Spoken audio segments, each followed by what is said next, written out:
What's good, everybody, man? It's your boy Tony, Real the God. What's good? What's good, y'all? This your boy Tony, Real the God, man. I have a very what's good, everybody, man? Real the God. What's good? What's good, y'all? This your boy Tony, Real the God.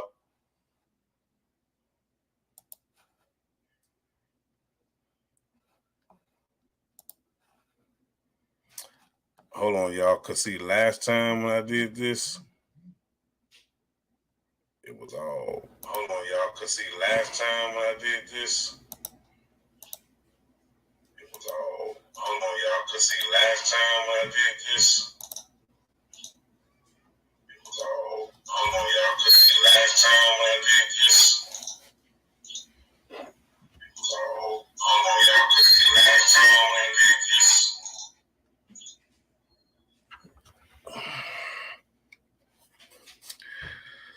Okay, my apologies, y'all. It would just seem, this type of stuff. I've been trying to make sure I don't, all that interference goes out.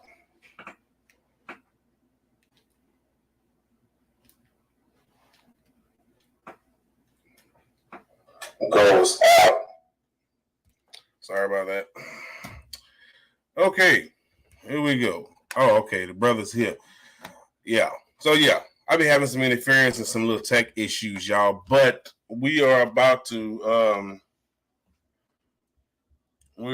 start this show. We got brother okay. We got brother Papa Legba coming through today, y'all. Coming to the show. And I hope y'all are ready for this. I'm about to bring this brother in just a minute. I want to make sure I have everything running accordingly before I let this brother in. All right, y'all. Here we go, man. Welcome to the show, man. It's your boy Tony Real the God, man. Back at it again. Back at it again, y'all. All right. I know y'all been waiting. Y'all been anticipating this. Y'all also been, you've been patient. You've been patient. Okay. And I appreciate all of y'all's patience. And, y'all waiting on your brother to get on up in here and get this show started and done. All right. So I'm gonna bring in my brother Papa Legba. What's going on, brother? What's good, brother? How You you can hear doing? me good? I hear you great. Okay. I just want to make sure you can hear me. I gotta put this sound, this stuff always gets me, man, with the sound. The sound bar. All right, let me make sure.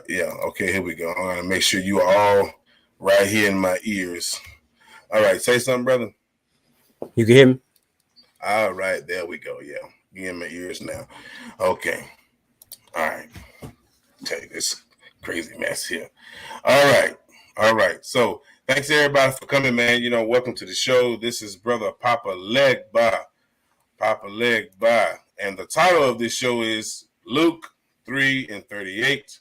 Adam is the son of God. All right. And Brother Legba is going to pretty much, show and teach us and talk about this topic and hopefully enlighten some of y'all today. All right. Hopefully enlighten y'all something today. And I did get a few of you guys emails. Appreciate y'all emailing me about, about what I'm doing next and all that stuff. I just want to announce that there is a show coming up this Thursday. I call it the Power Panel, but I won't tell y'all the title. So if you're actually watching, the channel, you go on the channel, you'll actually see the upcoming event. All right, and you'll actually see the topic as well. So make sure y'all tune in to that and get ready to be pretty much, astonished because these brothers are coming with, all right, coming with that hard information and facts and logic. And if you don't like logic, then I don't know what to tell you. Okay. All right. So y'all see the title. So, Brother Legba, since you are new to the platform, man, introduce yourself, brother, to the audience. How you doing? I'm Papa Legba. That's the name I'm taking. I also go under King Divination from Jacksonville, Florida. 31 years old, Leo, and I could say my awakening took place probably around 2011. It's when I came across a video that kind of made me question the government and seeing symbology in society that I had never saw before. And they kind of questioned my religion. And my initial response, like most Christians, was that I didn't want to hear it. My pride kind of made me feel like I knew what I was talking about. And I went to church the next day, and I ended up seeing most of the symbols that I saw in the video, and it was saying that if you see this in the church, then that your church is under the rule of the state, and they're all kind of ran by the same entities that run the government. So uh after seeing that, it kind of, and also I saw a documentary about Tupac. And of course, we all musically inclined because we're black people. So that also touched on it, and it made me question. And from there, I did more research and questioning. And when I asked myself, why was I a Christian or why was I a Baptist? It brought me to different white colonizers. And as I saw these white colonizers and seeing that they were all using religion as a tactic to enslave us, it made me off top just draw from it and question everything about it. Then it sent me into going into the Rastafarianism and Muslim and what was the right things. And they all kind of brought me back to the same rhetoric of this man or some type of male that I needed to worship.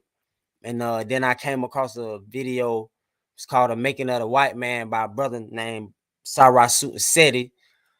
And I was young, and I'm pretty fiery in my chart anyway. So he was firing. He gave me that constructive criticism of, if you believe in this, that, and if you believe whether it's Islam, Judaism, Christianity, Hebrew Israelite, all of it is the same rhetoric. It's the same entity. So I remember reaching out to him on Facebook, and he responded back. I asked him what was the first religion, or what was the first thing we would believe in.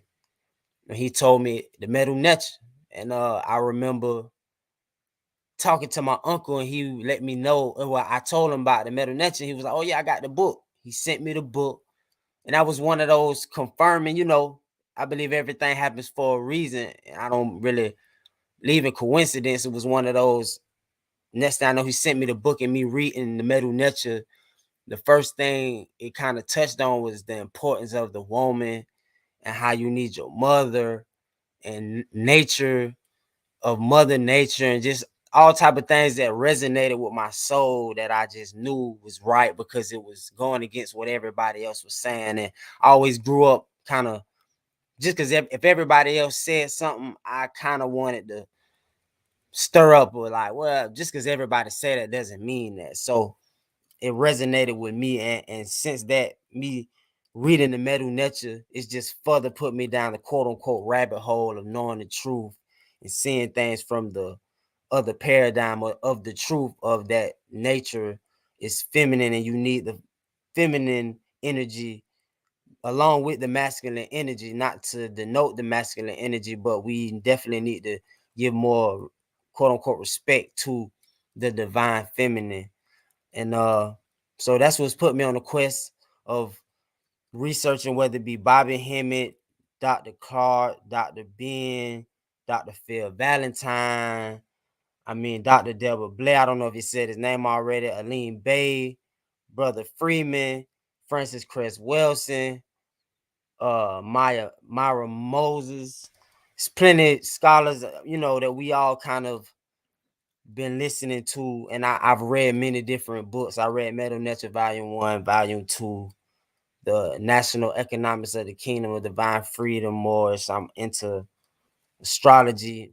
Also, me getting into the natal chart, I feel like is what really has gave me knowledge of self a little more too.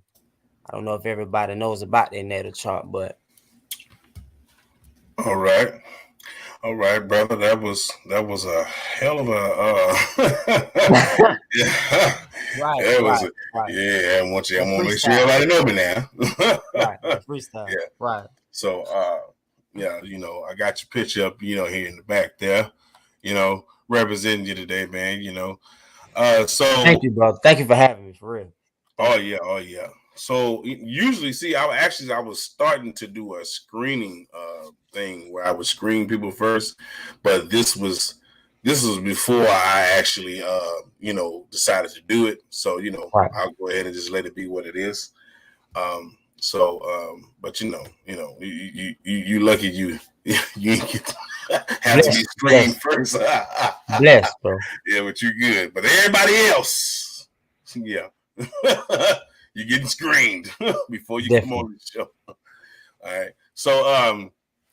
So let's go ahead and get to this topic, man. Everybody's anticipating and everything. But before we do that, man, I gotta hit up the intro, you know what I'm saying? So and we'll be back in about 30 seconds, y'all. Okay, 30 seconds, and then this brother will give his open on the topic, and then we'll go into this topic, man. So y'all sit tight, man. 30 seconds. We'll be right back, man.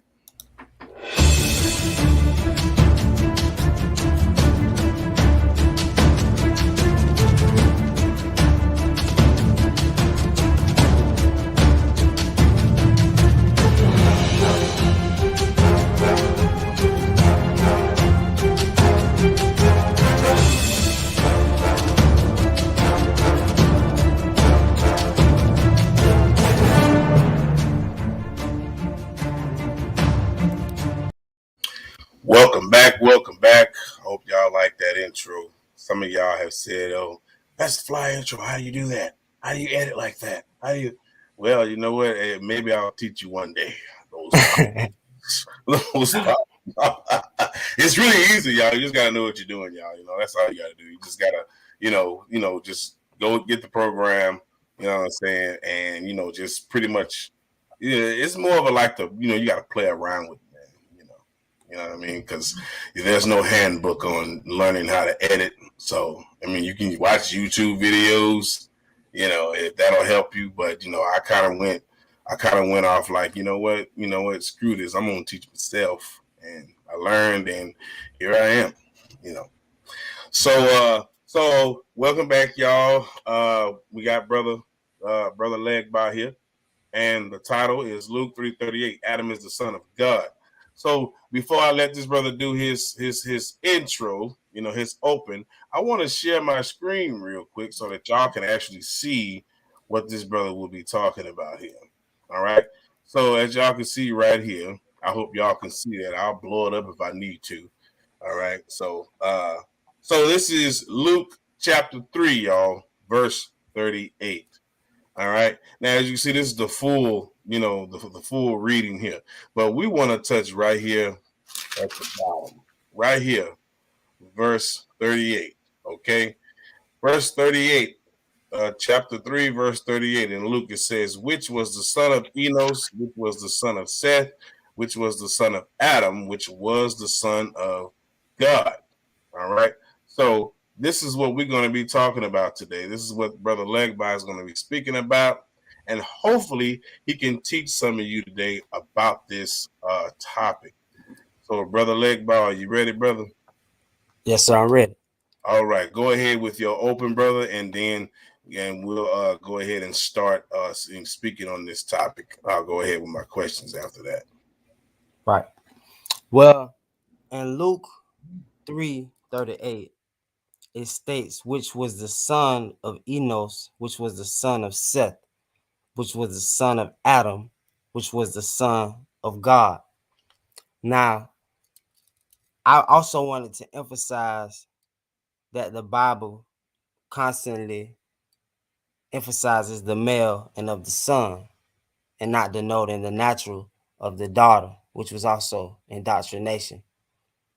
It states also it has different names that are Ma'at, Na'am, Nagi, Mati, Joni, and Malachi, which are all symbolically different words that have gematria or gematria meaning to them.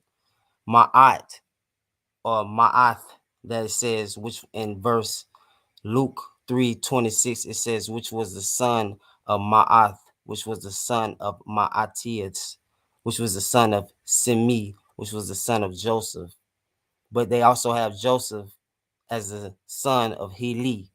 So it's a reiteration of different names, and it's allegorical also. The Bible is very allegorical that it states, but it's also indoctrinating. Also in Luke 3:28, it states, which was the son of Melchi, which was the son of Adi, which was the son of Kosam, which was the son of Emodam. But of course, I'm not a Bible believer to state that out. But I'm iterating to show that if you do gematrial research on these names, they all equal the same thing. So it's really some trickery that they use against us in society. It's called gematria. Gematria. Gematria is the study of how numbers correlate with letters. And so all in all, in this verse, which states that son, that Adam was a son of God, it's really some allegorical symbology. But most people who believe in this book don't know this and don't really know the book, unfortunately. But when you read it and you really delve into the book, you'll find out that it has more blackness in it, but the blackness is hidden and it's also being subjected. The Bible speaks about Egypt as a feminine energy. It's in to get to the exact scripture, I know it's in Deuteronomy, but when the Bible speaks of Egypt, it speaks of Egypt as a her and as a she, and quote unquote idol worship, because the female or the feminine energy is the creator of physical matter, and the divine is over space, quote unquote space and time, i.e., Saturn and most of the other planetary planets are more masculine, which are more thinkers and are space and fire, things that aren't earthy, like water and earth, which are feminine placements. But all in all, on the subject of son of Adam, I mean, Adam being the son of God, it's all allegorical, because in the book of Introduction of the Nature of Nature, it states that Adam isn't a single person and that it's a group of people, just like Eve is a group of people from India or Indians, Eastern Indians. There's a book called The Introduction of the Nature of Nature. If you read it, it's an ancient Ethiopian book. The website is nineknowledge.com. ninknowledge.com. If you read the book, it's an ancient Ethiopian book, and it speaks about the creation story that I feel, of course, this is an ideology that we all delve into, trying to figure out how we got here or the creation story. But there's also in the Hermetic principles that trying to figure out that creation story really is kind of, I don't want to say obsolete and use that word, but it's not for the better of building us or cultivating our spirit. Because even if you did know how did we get here, how would it help us to build economically and feed and things of that nature?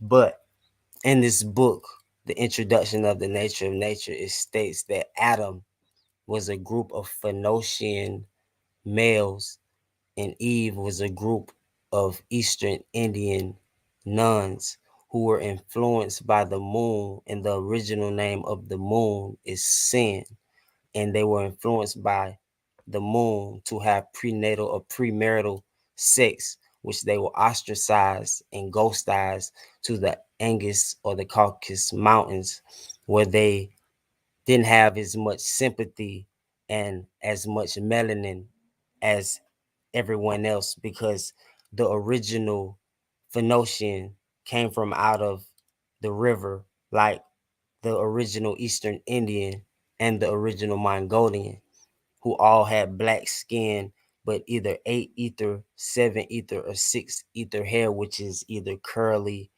kind of straight, and straight hair. Us as 9 ether beings were always here as translucent beings, and everything is a cycle in circles. And if you learn about the circle and how the and everything is a circle and cycles of things.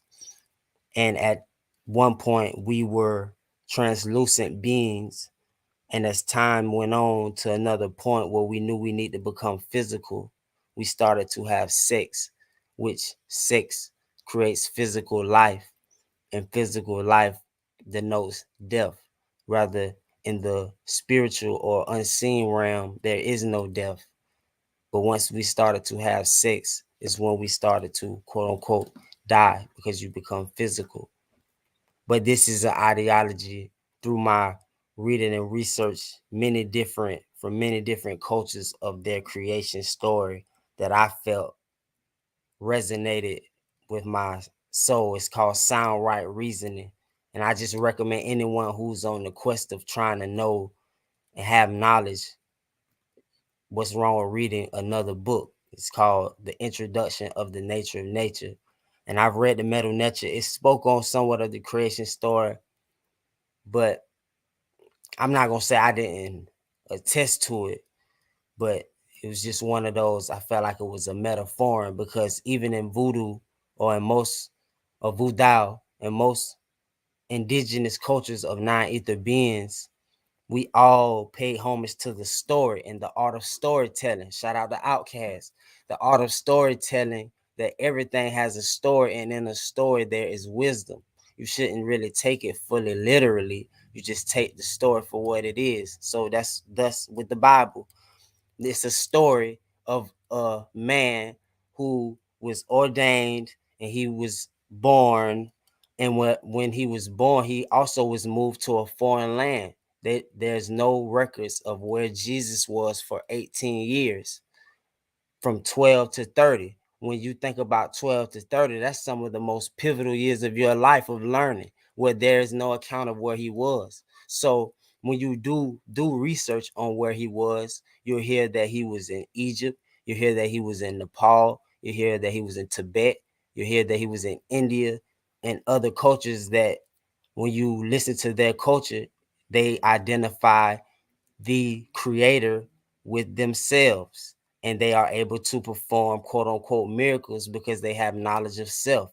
So he came back to the land where he was from and came with a different ideology, saying that he was the son of quote unquote God, and the people who were around him killed him. Just like how now we all believe, or we're learning, that knowledge of self and meditation and thing that's different from outer source, and now we're being crucified just like Jesus. So, brother Legba. So,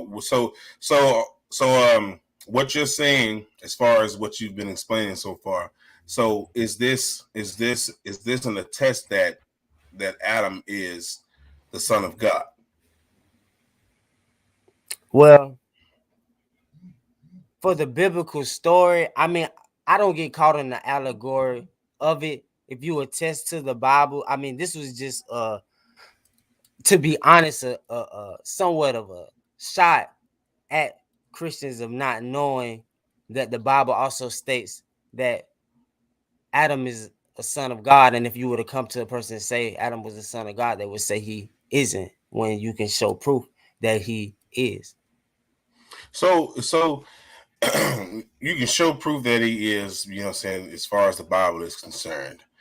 because in the Bible it clearly states that that that this God created this flesh and bone human being as Adam, and it also states that that we are all children of this God.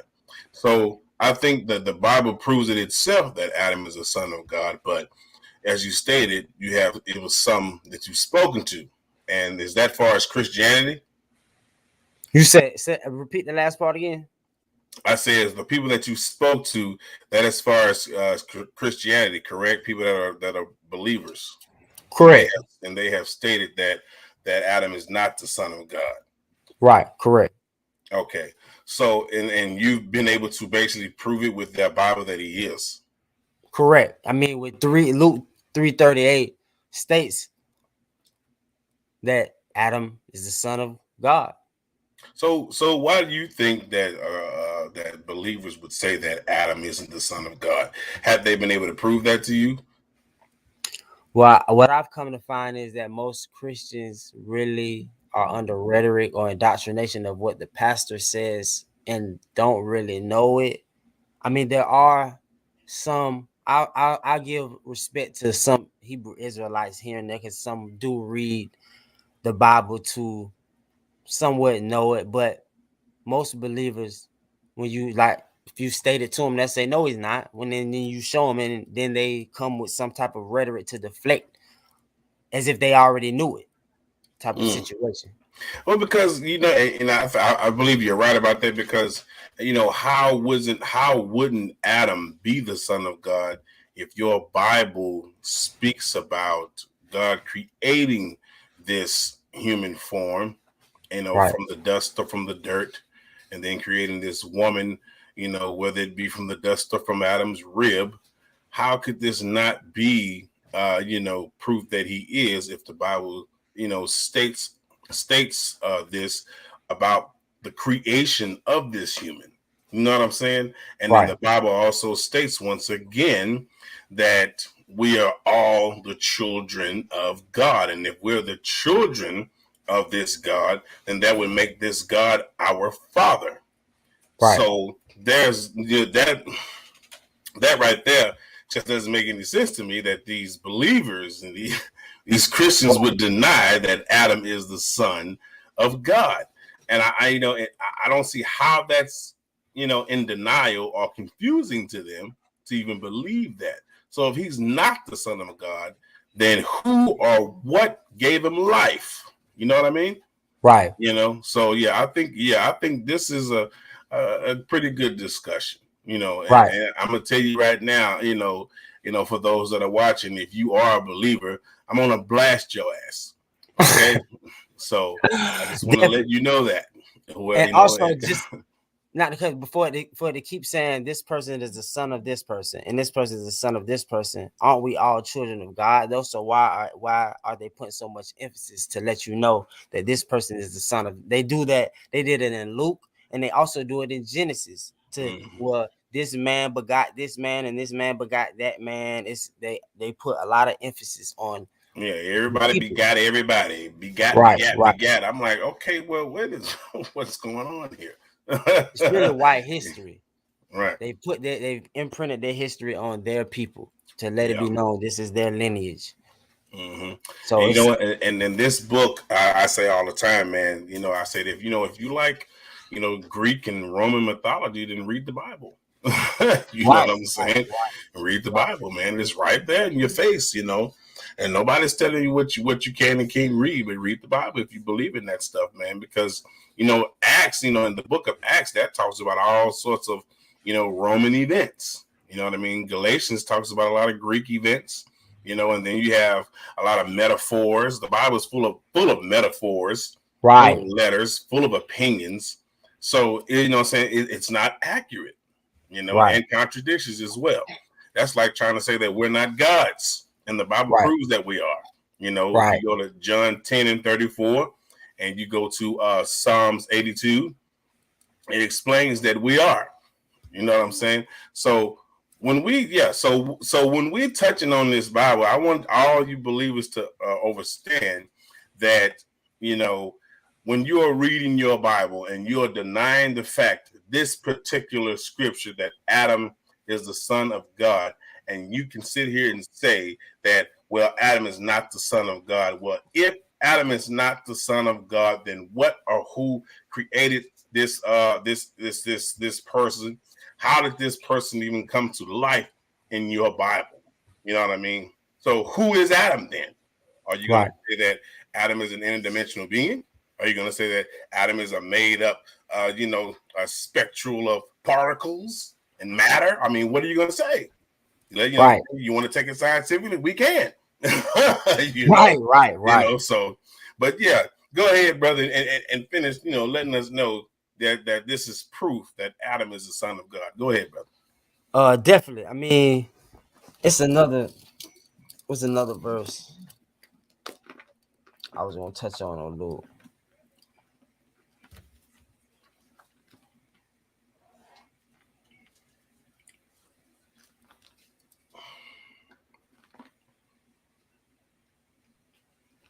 He was speaking about.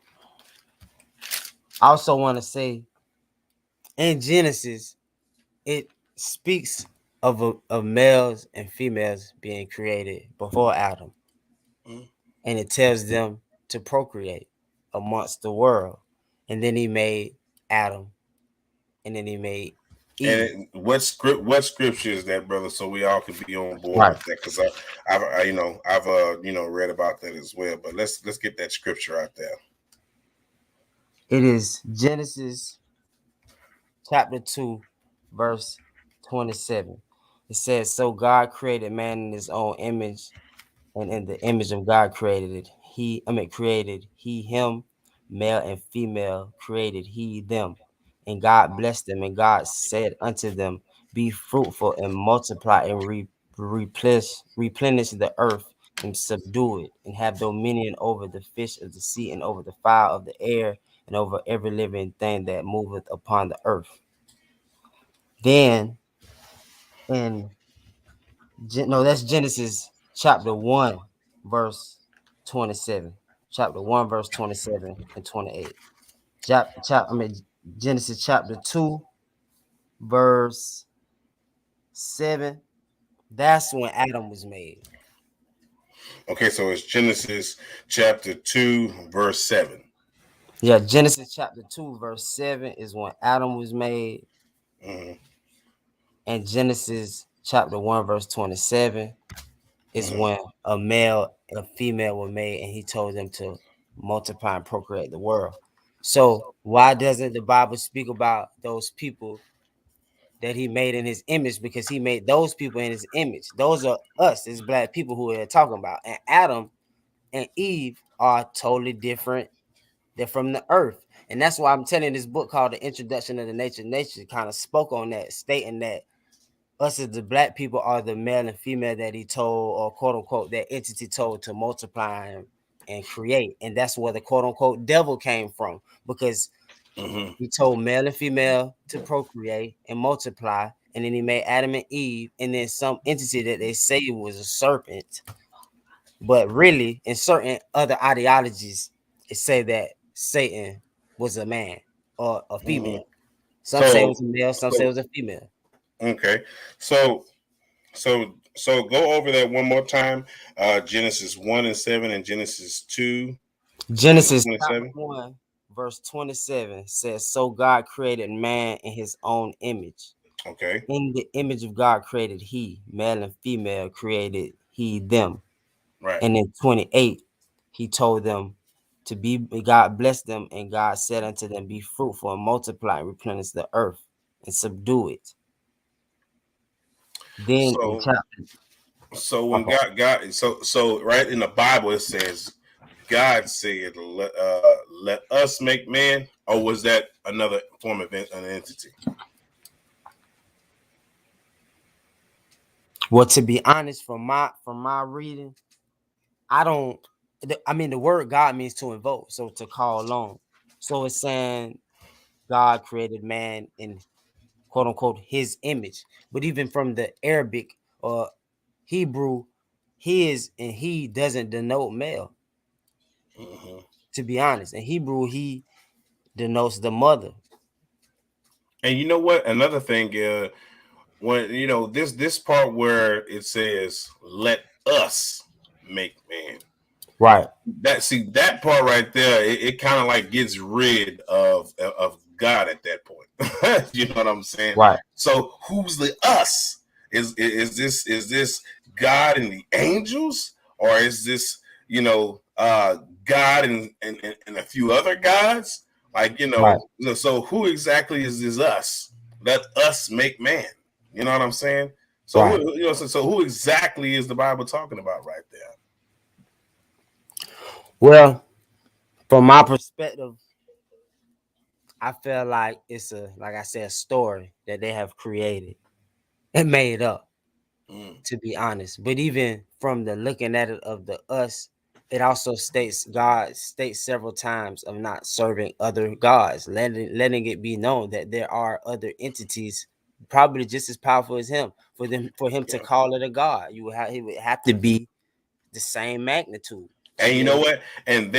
And also, and you're right about that, because that's talking. That is, let me pull that up, man. That is Isaiah 45, I think 6 and stuff. Hold on, let me pull that up, because it actually talks about how God knows no other God, how there are no other gods, and if so, declare it. And see, I actually did this in one of my shows where I actually proved that there are other guys, which is us. Right. And I proved it with the Bible. You know what I'm saying? And a lot of Christians was like, "Oh yeah, you don't know what you're talking about." I'm like, "Oh, I think I do. I think I do." Um, let me pull that up though. Let me You pull said that. chapter 46, verse 9. It's Isaiah 45. Isaiah 45, and I'm trying to pull it up now. Let me see here. I got it saved up, and you know what? I'm gonna do it like this here. I'm gonna do it like this. Mm. Let's see. Okay, here we go. So yeah, it would be Isaiah 45. Let me see. Okay, hold on. No, this is not it. I gotta find the right one. I had it bookmarked.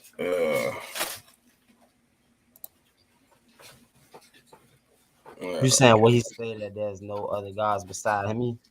yeah. I had it bookmarked. I don't know what happened to it. Yeah, Must he have. said on Yeah. 45, it's chapter 45, verse 5. And they Mm-hmm. also said in 46, verse 9. And it also talks about that in Exodus chapter 20, verse 3. And it says, it says that pretty much that, thou shalt have no other gods before me. So, see, this is more proof, to be honest. This is actually more proof, everybody that's watching, that there are other gods. Because why is this particular God in this book worried about people worshiping other gods? Now, a lot of you believers would say, well, what's that saying is that, God doesn't want you to have any images or idols. No, I think is exactly what the hell it says, believers. I Right. think your God is jealous that there are other gods that are just as powerful as him, she, or it. And it's jealous, it's selfish, and it doesn't want you worshiping no one else, or it will punish you. It will damn you to hell and all this shit. Let's stop giving this fool power. All right? Throw that damn book in the garbage. Because this God is very selfish. And this God is very human at the same time. Very human. Very emotional entity. Okay? Now, I can see a God maybe, I guess, having that type of emotion, but this God seems very fleshy. Okay? Very Definitely. fleshy. You Definitely. know what I'm saying? So, Definitely. you know but like I said, everybody's going to believe what they want to believe when it comes to this book here. And we have got to really start coming back to ourselves, man, and knowing that we are gods of this world. We are the gods of this world. And see, I proved that in a show that I did. I broke it down and proved it with the Bible itself. Isaiah 45, and I forgot which verses, but I'll find out. And I also proved it in Galatians, and I proved it also. I proved also that there were other gods that were before this particular God that is in the Bible. Revelations 4:4 actually speaks about the elder gods that were pretty much surrounding this God of light and the throne of heaven. So anything of an elder that speaks on something or someone that is before, not after, people. So that means that this guy, whoever he is, was pretty much chosen to be the next creator or the next God or the next all-powerful being, because the elders retired. So obviously there are other gods. The Bible speaks about it. So but go ahead and continue, brother. Like, let's keep proving. Oh, okay, here's the verse right here. I looked at it. Here it is. Isaiah 44. All right, verses 6 through 8. It says, "Thus says the Lord, the King of Israel, and his Redeemer, the Lord of hosts, I am the first and I am the last. Besides me, there is no God. And who can proclaim as I do? Then let him declare it and set it in order for me, since I appointed the ancient people and the things that are coming and shall come. Let them show them these to them.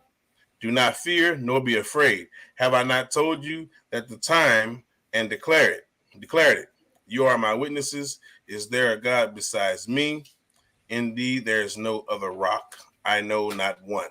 So yeah, this is the part where I said that this brother was full of crap, because in John 10:34 it states Jesus had spoke to the people and told them that I say unto you that ye are gods. Okay, it states that in John 10:34. Right. And it also states that in Psalms, I think it's 82, "For ye are gods under the Most High." So now this God is pretty much, there are no other gods, really. Right. I mean, we could go all day with that, but we're gonna say that was just a little sidebar for everybody. But go ahead and continue, brother. That sidebar came in because when we talking about gods and what I'm saying, and somebody being the son of God, and then you have the spirit that a lot of believers believe that the spirit of God is within you, then that means that would make you a God. You know what I'm saying? That would make you God. Definitely. But no, I'm not God. It's just the spirit of God is in me. So if the spirit of God is in you and you are created in the image of God, wouldn't that make you like this God or a God? Like, I don't know how much more sense it needs to be made to these believers, but okay. That's because you don't understand it. Well, tell me then. Then why is this nigga up in me and I can't say, hey, I'm a God? Right. Doesn't spirit mean breath? So I'm breathing. Okay, so hey, I guess I'm like God. This nigga can breathe just like me, right? In Psalms 135, verse 5, it says, "For I know that the Lord is great and that our Lord is above all gods." So it's already letting you know that there's right there. See, just proved it again that there are other gods. Right. Say that again, brother. In Psalms 135, chapter 135, verse 5, it says, "For I know that the Lord is great and that our Lord is above all gods." Look at that. Just proved it again. Boy, I tell you, boy, you Christians, man. Y'all be tripping, man. And I'm sorry, but y'all can call us atheists and non-believers all you want, but it's clear that we are whooping y'all ass. It's very clear with your own book at that. and I am not apologizing for it. It's time to stop confusing the masses. So, Right. brother, what I want you to do, I want you to go ahead and I want you to actually teach on this topic on why Adam is the son of God, and also I want you to give a reference on what proves that topic, that information. So I'm going to give you the floor, brother. Go right ahead. Well, once again, Luke chapter 38. No, is it chapter 3? Chapter 3. Luke chapter 3, verse 38 states that Adam is the son of God. I'm gonna give you a couple more references because, of course, I went to doing more research on it.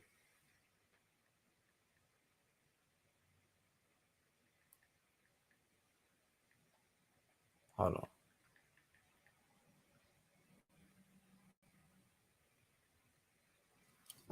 It's also in Luke. What's it say? Can you hear me, brother? Yeah, I can hear you. Hear me? Yeah, I can hear you. Yeah. Take your time, brother. But I want you to just continue to engage. Yeah. Don't. Definitely, Yeah. definitely. I mean, to be honest, I'm not the best of Bible scholars. I definitely see that with the panel, we're gonna being that we're dealing with believers. The best proof to believers, unfortunately, is the Bible, and that's the best way to hit them over the head with scriptures. And being that I'm not versed with as many scriptures, and my ideology isn't the book. I don't believe in the Bible. I'm not a believer. I'm about knowledge and knowing. And with the book, I just feel like when you even look at it, it states many times that there's other gods and that God destroyed any other image other than himself. If we're going to put it into the context and take it literally, just like it is, that everywhere the people who believe in God, if the people don't believe in this specific God, they will destroy it.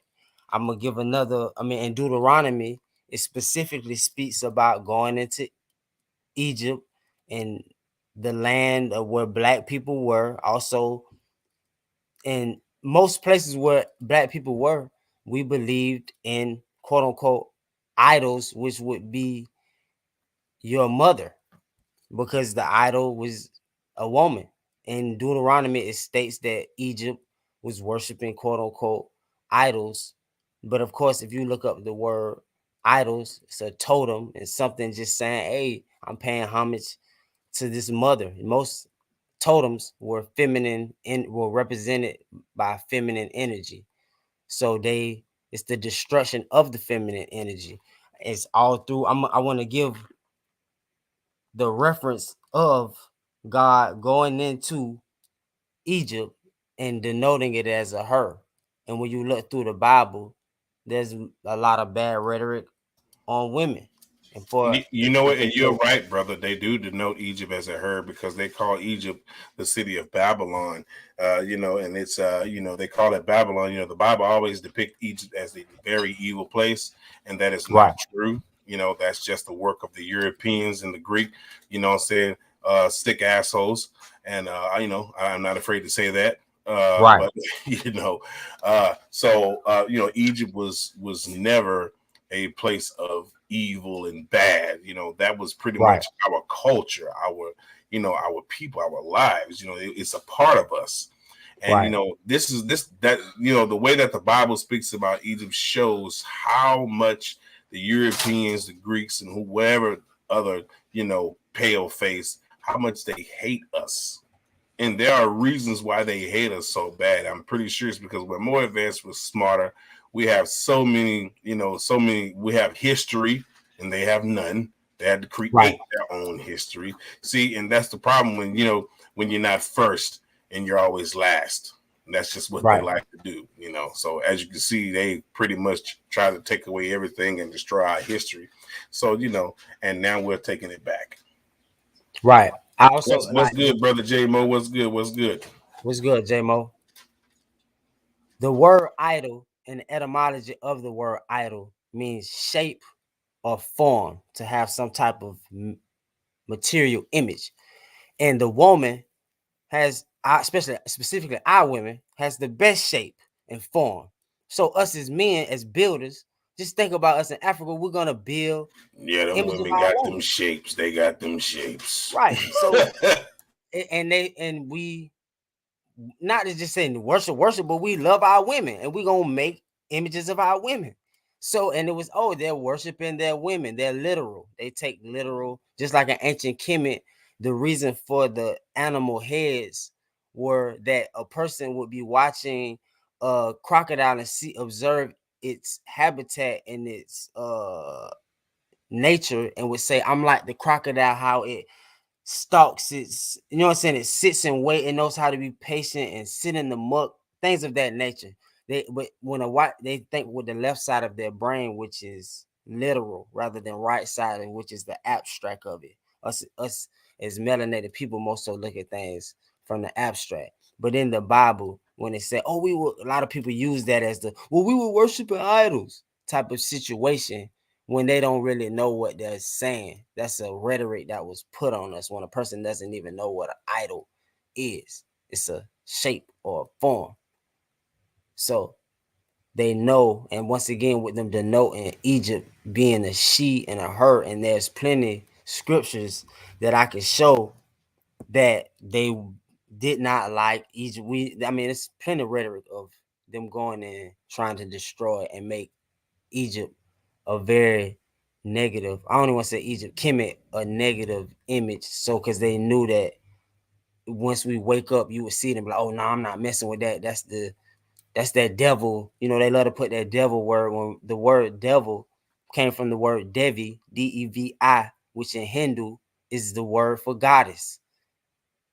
So it's when you start looking at the etymology of words, it really break you out of these curses, because that's what's really holding us. Like a lot of people think passion means to be intensely involved, when it means suffering. It come from the passions of the Christ. Really, the Passion of the Christ movie is what really helped push that Jesus in our generational time, because people were in, it was one of those, yeah, they need something to promote. And sensationalism, emotionalism is, and fear is what really the Bible, I feel like, Mm, is what it's really about. But on this subject again, once again, as far as Adam being a son of God, mm. Well, see, it's you know what? And also the problem is that people need something to believe in. You right, know what I'm saying? So they created this mythical story, this mythical being, this mythical Jesus, because they had nothing to believe in it. It pretty much showed the lack of self confidence and self worth that people had back in the day. They needed something to grasp hold of them just enough so they can have the fight in them to continue going on. And they had to create a mythical story and these mythical beings just so they can say, you know, I have the power, you know, of this being, of this God inside of me to move forward. right, Not ever being able to prove it. You right, see what I'm saying? But they created something just so they could, you know, live and move on with their life because they had nothing to believe in. So that's the problem with people. That's the problem with, you know, a lot of things had back in the day. Because everything that we knew back in the day, as far as my studies and research is concerned, then we weren't pertaining to anything that was, you know, that was this being, this God, this omniscient thing. No, everything was God to us. The water, right, the trees, the right, air, the sky, the dirt, everything we touched and knew we were living around, that was God. right, That's what it was. And they say, right, well, what can that tree do if it's God? It's a fucking tree. It circulates the air, something that right, we can't do for the planet. That's what right, makes it God. We can't circulate shit. If I stand right here and I just blow air out my mouth, is it going to circulate all over the world, or is it going to stay right there in that damn area? You know what I'm saying? So, you know, can I flow like the water all over the planet? No, I cannot. You know, can I make clouds all over the sky? You know what I'm saying, to levitate and move? No, I cannot. You know what I mean? So everything about the planet itself was God to our people. You know what I mean? Some of us worshipped it, some of us didn't, but we accepted the fact that that was something that we couldn't control. So we believed in it. But now we created something. Now a lot of us created this omniscient thing, and now we all God. Okay, where is nigga at? Why can't I go on this door? You know what I'm saying? I'm just saying. Go ahead. It's the belief indoctrination. They constantly doing it. This is an ongoing, everyday indoctrinating male. That some savior gonna come with all these movies, because it's really just a story, and they know, like I say, the art of storytelling and the power that it holds. Of when you make a person think that a story is literal, that once again, like you say, we've always knew that all the elements and quote unquote God was all the elements, or nature. Nature is God. It's in everything. And people, you can make a story out of it, like, oh, the trees, they do this and this do that. It's the art of the story to make the wisdom, and say, oh, what did the tree say to the, you know, type of rhetoric. We've been doing that, and they take it from another perspective and say, like, oh, these people are, and also because we don't use some of the same materials that they use it for, where we can have, you can go in a land and that have certain natural resources, and a colonizer come in and say, oh damn, well, we can make something totally different with this. We need to knock this down and use this for something else, when the people from there know that it's natural, and using it for something else, or letting it stay in the earth and using it for its spiritual essence. So it's one of those paradigm shifts. It's a whole paradigm shift that's going on right now. We all know that, and the believers just gotta wake up. I mean, it's one of those people. I feel like everybody's questioning it, but when you stuck into fear so deep, it causes you with the whole hell aspect. It's a video that I saw that talked about Christianity and how they really got it started amongst. And I don't want to say how they really got it started, but how did it influence European to even want, how did they get other Europeans to even believe it? They came out with Dante's Inferno, which mainly pushed hell. And that's where they get the seven deadly sins and the rhetoric about the devil being the angel of music and things of that nature. That play came out, and that ideology came out that about hell. And it was basically like, if you don't believe in God and not a Christian, this is where you gonna go. So that's how they got a lot of Christians to push behind it. And then they also use that rhetoric to say, yeah, these people in this other land, they don't believe in God, and we need to go change that. We need to convert them over. So they use that in their destruction. And then when you look in Deuteronomy and Exodus and all the Old Testament, they're always talking about enslaving the people in the name of God. And if they don't believe, based off of not being obedient and things of that nature, that's grounds for you to go into the land and desolate it and rape the women and children. There's plenty of Bible verses that I can pull up that show that God killed more people than the devil. God flooded the earth. I mean, he, even with the stories of Egypt, which aren't even in the on the walls of Egypt about the plagues. There's nothing on the walls of Egypt about any type of plagues. But if you want to play under that story, in that story, it states that if you did not kill a lamb the night before and put the blood on your window, your firstborn child would be killed. So that's child death, that's sacrifice, or quote unquote voodoo, sacrificing a lamb. God told Abraham to sacrifice his son. If somebody told you right now, if you heard a story about someone saying that, oh, God came to them and told them to sacrifice their son, and they almost did it, but their son called the police and they got arrested, you would want them to go to jail. And one more thing, brother. Let's not forget and I'm gonna say it. Hold on, let me come on camera and say it so everyone, so people won't think I'm hiding. Let's not forget, you believers, that your God is also a fucking pedophile. Let's Right, not forget that. Oh right, yes, right, I right. said it. Yes, I right, fucking said it. right, What? What? Come on, believers. What? I right, said it. right. And you want to know why I say that? Because your Bible proves that your God's a pedophile. Because he got a 13, 14-year-old girl named Mary pregnant. Right. And y'all want to holler about, oh, that was just the love of God. This God's great. That motherfucker is a pedophile. Let's I just was be just gonna clear. say that. I swear. I And was she gonna was touch and on she that. was and she was getting bust up by one too, Joseph nasty ass. So I don't want to hear. I don't want to hear your excuses, Christians. I don't. Yeah, I said it. So let's see you hit that email up now. I said it, Christians. Let's see what kind of shit y'all gonna send me today on my email. Go ahead, brother. Yeah, I mean, I was gonna state that too. He's a pedophile. You know, when you look at all the proof, it's right in the Bible. So he did a lot of rape.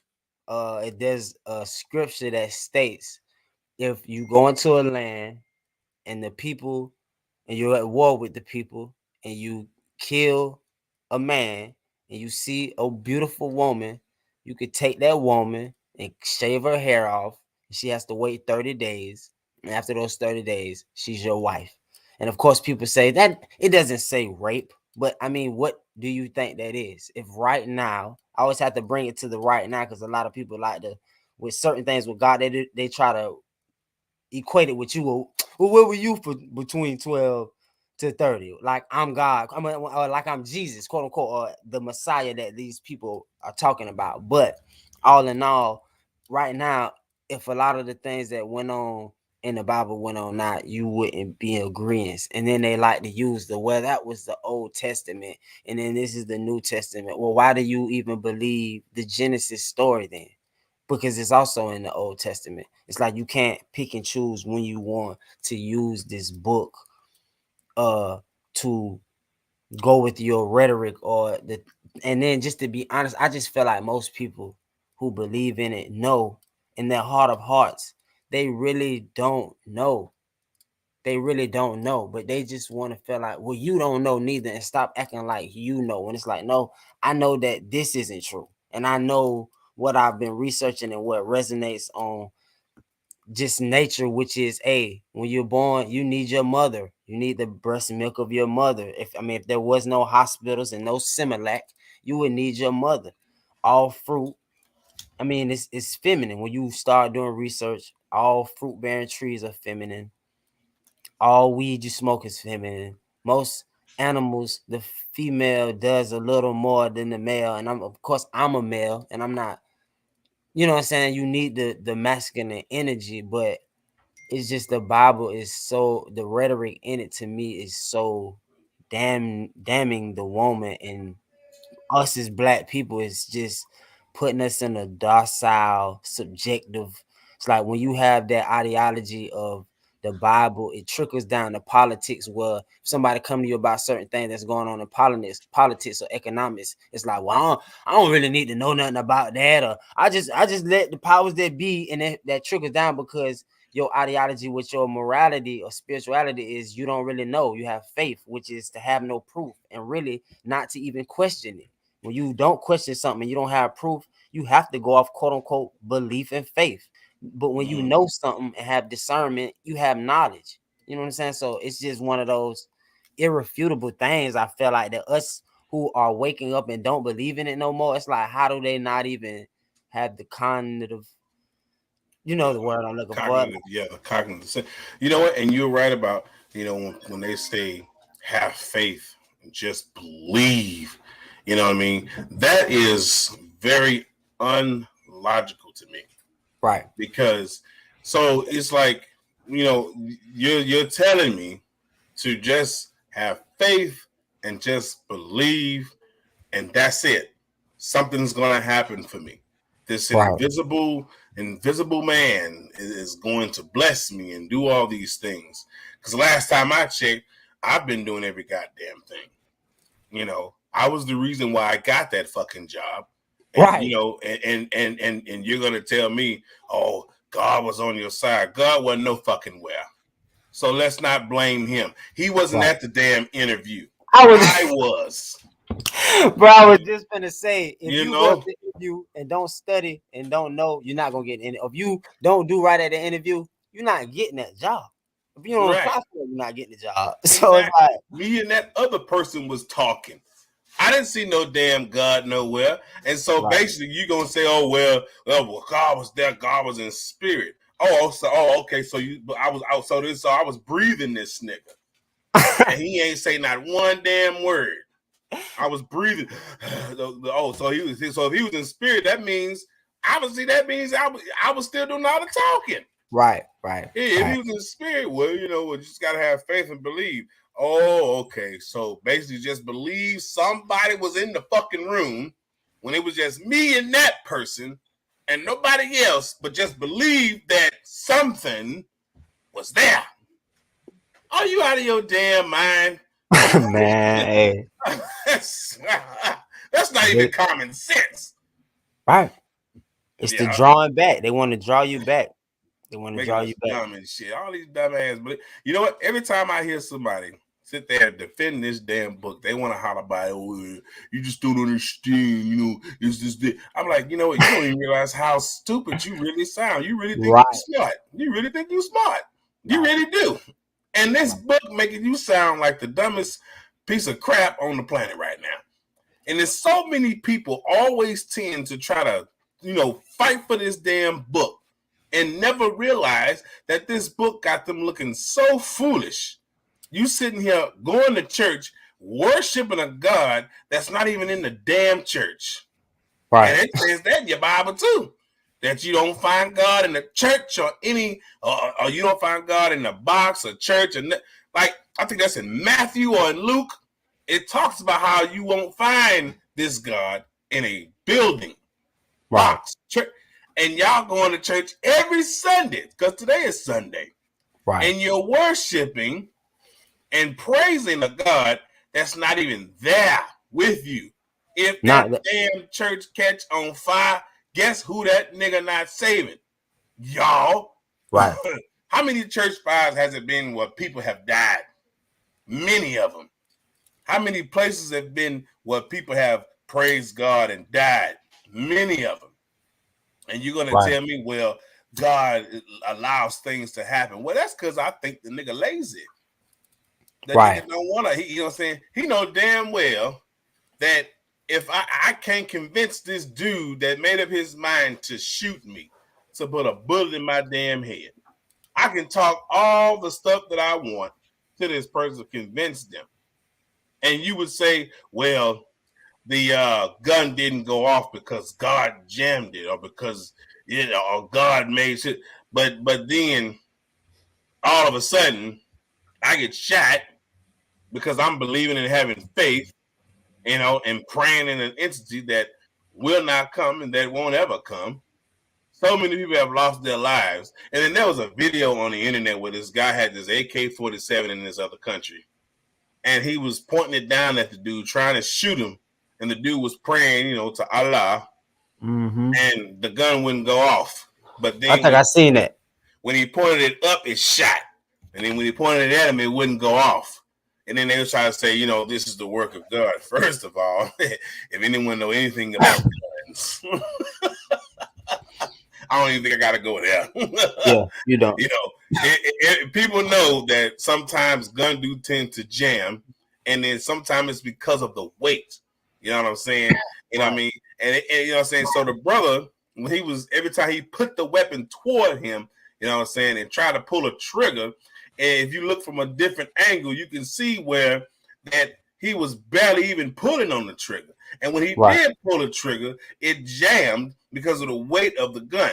So see, we can call it whatever we want to call it, but it looks like to me gun jam, you know, or a busted recoil, you know what I'm saying? Because the recoil could be busted.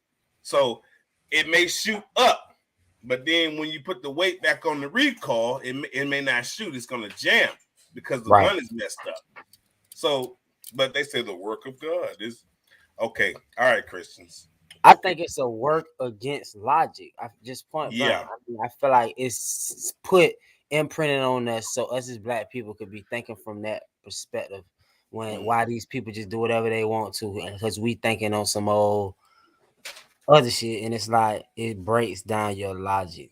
It's like even when you Mm-hmm. iterate it to them, it's like, well, it's just trying to make up excuses that it's like, bro, why are you trying to fight something that you don't know? I just can't fathom that though. I can't lie. Yeah. It's an attack on our mental state. Right. It's an attack on our logical mental state, and Definitely. and people are all these events that are happening.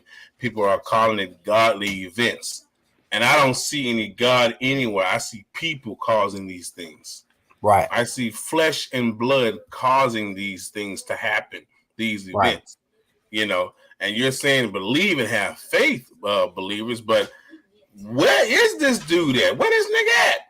You know Right. what I'm saying? Like I don't, I'm not like that's just I can't sit here and say, okay, I believe in this sign, omnipresent. Okay, so like where can I find him? Well, God is in you. Oh, okay, so I need to go look in the mirror and talk to this nigga. Right. Oh, okay, so it's me. No, well, you're not God, but God is in you. How does that make any fucking sense? It does. It makes none. It makes no sense.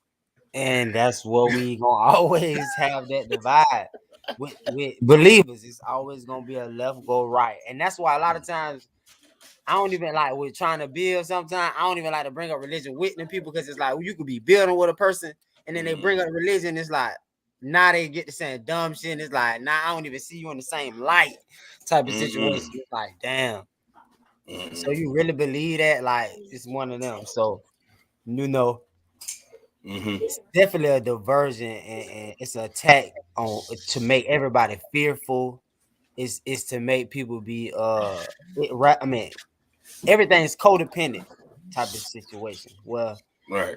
everything's codependent and they try to make everything independent. Well, not like, I don't need nobody but me, and what another man do don't affect me when that's far from the truth. Like that's not really true. You know what I'm saying? Or in And, nature, most and just in case if anyone has lost us, this is all pertaining to the proof that Adam is the son of God, based off of logical explanation, logical reference, and logical perspective. right, All right. So if y'all lost us, that's where we're at. Just proving the fact that Adam is the son of God from logic perspective, logic reference, and logical examples. All right. So hopefully we didn't lose all y'all. We still on topic, but if you don't know how to have a conversation, then I don't know what to tell you if you're not following us. But yes, we are just putting logic to the topic itself, and this is just proving that Adam is the son of God. Go ahead, brother. Continue. I'm gonna give you the floor, what's so brother. Go funny? ahead and go. I'm gonna give you the floor. Go ahead and teach some, brother. I was in my research.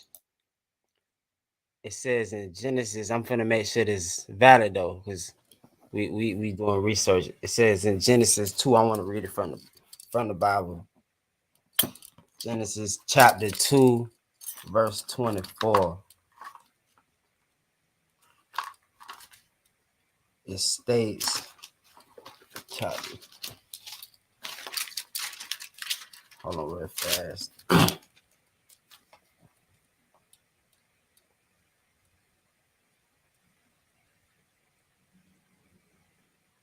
I don't want to read that.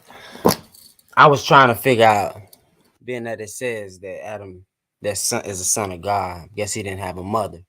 Once again, because in Genesis, right after the creation story, a lot of Genesis is about other men begetting other men type of situation, which I once again felt like is a part of the plot to divide us as men and women, especially us as black men and women, and giving more power to the masculine over the feminine when you need to have balance. And in ancient Egypt or ancient Kemet, that's what my art of balance. I know a lot of people here may not be believers, so me referencing from something outside of the Bible, it's almost like it doesn't penetrate a believer's psyche when you come with something outside of the book, because they tend to come with the question of, well, how do you know that's true? Well, how you know they not lying? When it's a known fact that this Bible has been altered. Who knows the number how many times it's been altered? So how do you know that this is true? We can do that back and forth, the ping pong. But so let me go to the Bible and do. I know the next time I'm gonna be way more versed into to coming with scripture after scripture to penetrate the mind of the contradictions and falsities of this book, because that's what it is. It's a book of trickery. It's a religion which is drawing you back. And what is it drawing you back to? Ignorance. What is ignorance? When you ignore information, when someone tells you something and you ignore it because you think you already know, when you really know that you really don't know, because you don't research and you don't question. And when you're indoctrinated by religion, you won't question most things. With most things, you're gonna say, "Hey, I just don't know, and I don't care. It doesn't. If it doesn't affect me and my five senses or six senses, usually you're not gonna question it when you're a believer." So I just wanted to touch back on Adam being the son of God, and of course, it says we're all quote unquote children of God, but for them to put emphasis that Adam is the son of God, and we haven't been taught that, it shows you another form of deception in your own book, that you don't even really know what's going on in this book. And it also states that Adam was here to just be somewhat of a farmer. I'm going to give you the scripture where it says that. It's in Genesis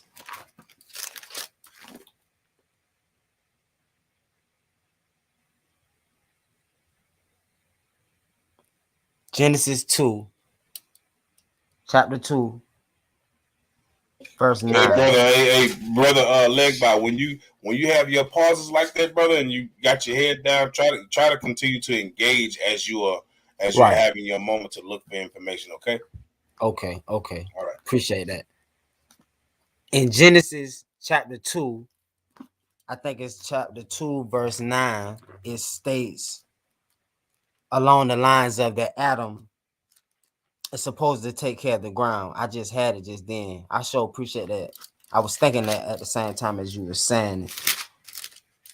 It's a lot of rhetoric in the Bible and allegory anyway, but it states in Genesis chapter 2, verse 9, and the Lord planted, no, chapter 9, and out of the ground made the Lord ground made the Lord God to grow every tree that is pleasant of sight, and God for the food and tree of life. Is that about Adam? I wanted to read about Adam, but I can't find it right now, to be honest. So all in all, it states about Adam just supposed to take over the land or agriculture the land and pillage the land, and the woman is Eve is just supposed to comfort him. But they're different from the male and the female that were first created, that he created in his image. So Adam and Eve by the Bible isn't made quote unquote in his image like the male and female that he first made. And in some texts it says that Lilith is Adam's wife, and some say Lilith is Adam's mother. But all in all, it's not in the Bible. They say it was in the book of Enoch. But I don't have the book of Enoch to try to give reference to that. But all in all, there were other beings made that were obviously the children of God also, that are never spoken about, that I feel like most Bible believers don't touch on and don't know, because they say a lot of books were taken out of the Bible also. So for them to speak on the male and the female and never talk about it again, I feel like those obviously must have been the gods that they don't want you to worship. Because once Adam and Eve ate from the apple, he stated out, now they know that ye are gods and they're one of us. I feel like the us that he was talking about were the male and females that he told to multiply and subdue the world type of situation.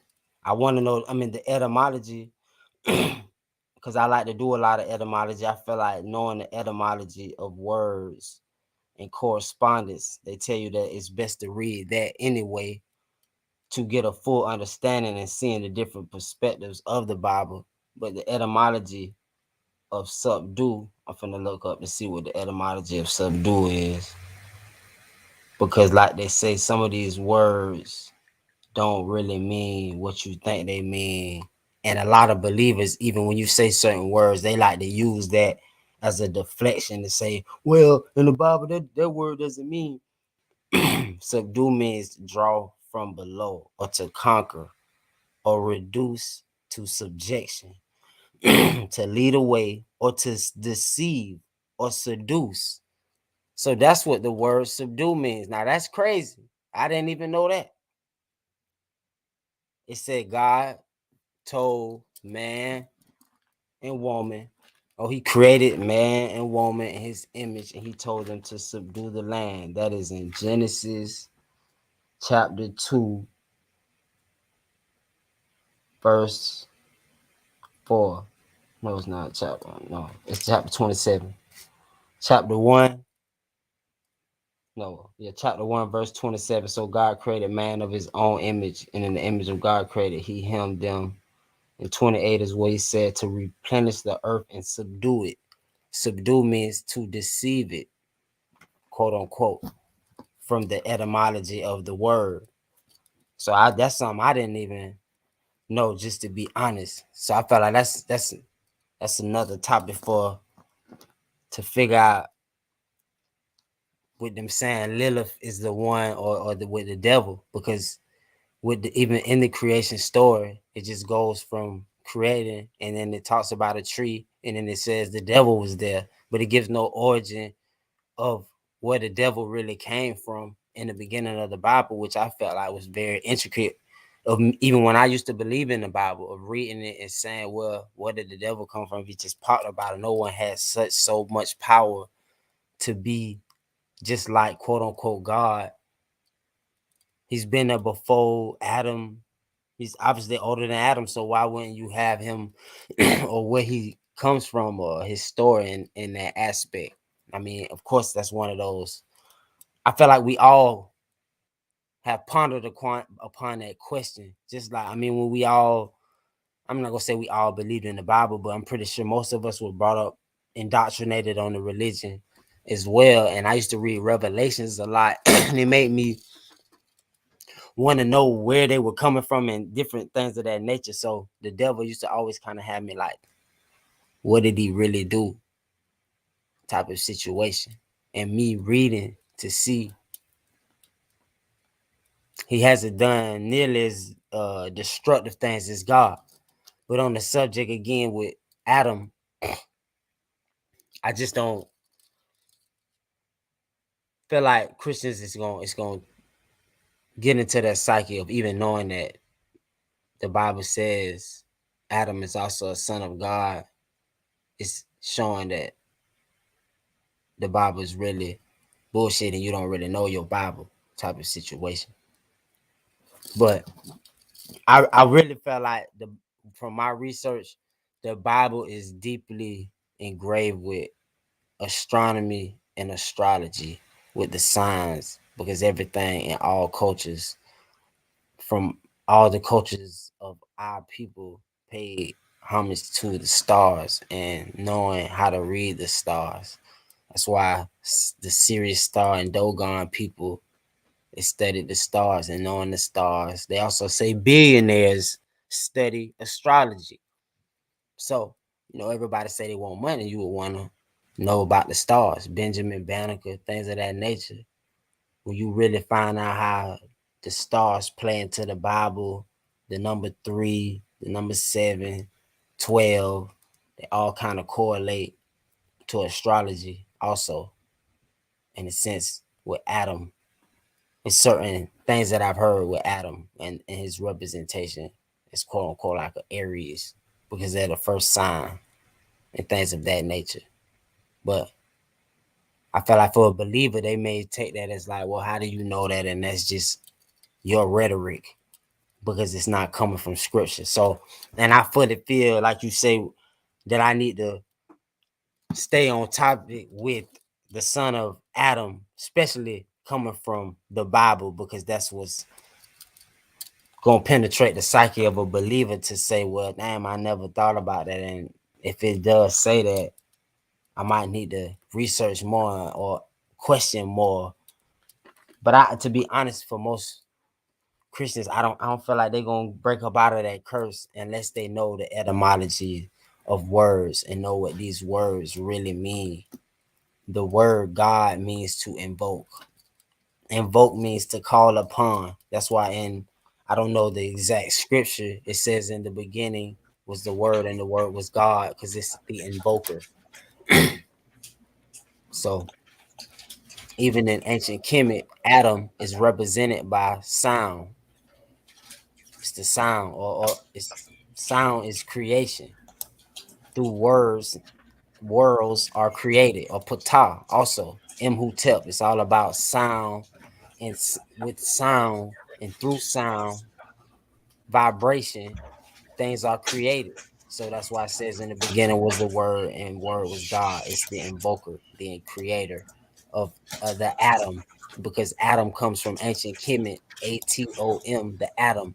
We are all made up of atoms, type of situation. But that's for the more eccentric learners who kind of aren't believers and just want to sharpen their knowledge of different ideologies. Like you know what I'm saying? What I've read and researched, because they stole our story, or they steal our stories and what we know, and then they make it into something else.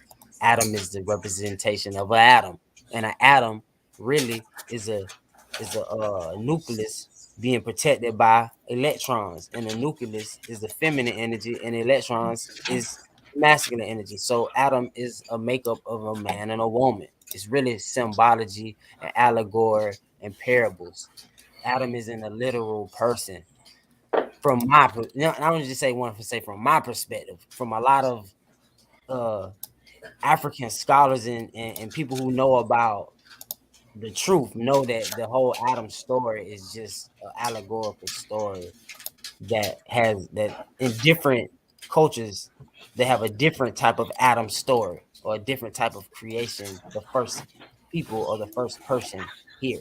And I'm just stating to show that most people would say Jesus is the son of God, and Jesus is the only son of God, but then they say they're the children of God. But then also the Bible says that Adam is a son of God. So why aren't people saying, and most people say Jesus' brother is James or some shit? Why aren't y'all saying Adam is his brother also? When they say he's the son of God. So I would hope that showing this scripture, Luke 3, Luke chapter 3, verse 38, Adam is the son of God, shows you that there's parts of the Bible that you don't know. And or even if you, there are some people who kind of know it, but it's showing. It doesn't say that in the beginning of the book. So why is it in the back of the book? I feel like also I never got that about the Bible, of how you got to go from here, jump from here to there and over here and everywhere to find what connects this to connect and that. And they like to say that, oh, that's the point of it. If you could just had to just, I don't know. It's just rhetoric that I felt like it's when I use the analogy of like a crackhead. Well, I used to believe in Christianity, and when I did, I didn't want to search for knowledge, and I felt some of the same ways were with the government and certain things. It was like, hey, I don't need to know anything about it. It has nothing to do with me. I shared some of those same rhetorics and didn't want to read like that. So me waking up or starting to question, it helped me to see things from a better, truthful perspective. And I use the analogy of like a crackhead was like people with on Christianity are like, you trying to put me back on crack type of situation where when I was on it or when I believed that, I wasn't a better person. I wasn't doing the things that I felt like I needed to do. It helped me cultivate my spirit or my soul. When I stopped believing in it, I wasn't so controlled by belief and fear. It was more so about knowledge and facts and things of that nature, what made me, I felt like, grow and have knowledge of self. So when people come with Christianity and then I know that they don't know what they're talking about, it's like a rhetoric that I just feel like we got to get away from as a people. But All right. Can you hear me, brother? yeah, I can hear you. You won't believe this, man, but I got kicked out of my own stream because my my modem, or well, my internet, my service that I have, it was tripping. It kicked me out of my own stream, and you were still live. I said, "Oh, cool," and I Right. actually just had to restart my entire desktop computer, both my Damn. monitors, and you were still live. I said, well, shit. I'm glad it didn't shut the Right, it right, didn't right. shut the live down. I said, so I'm gonna go in and tell them, that's what happened. I actually got kicked out because of my service started tripping.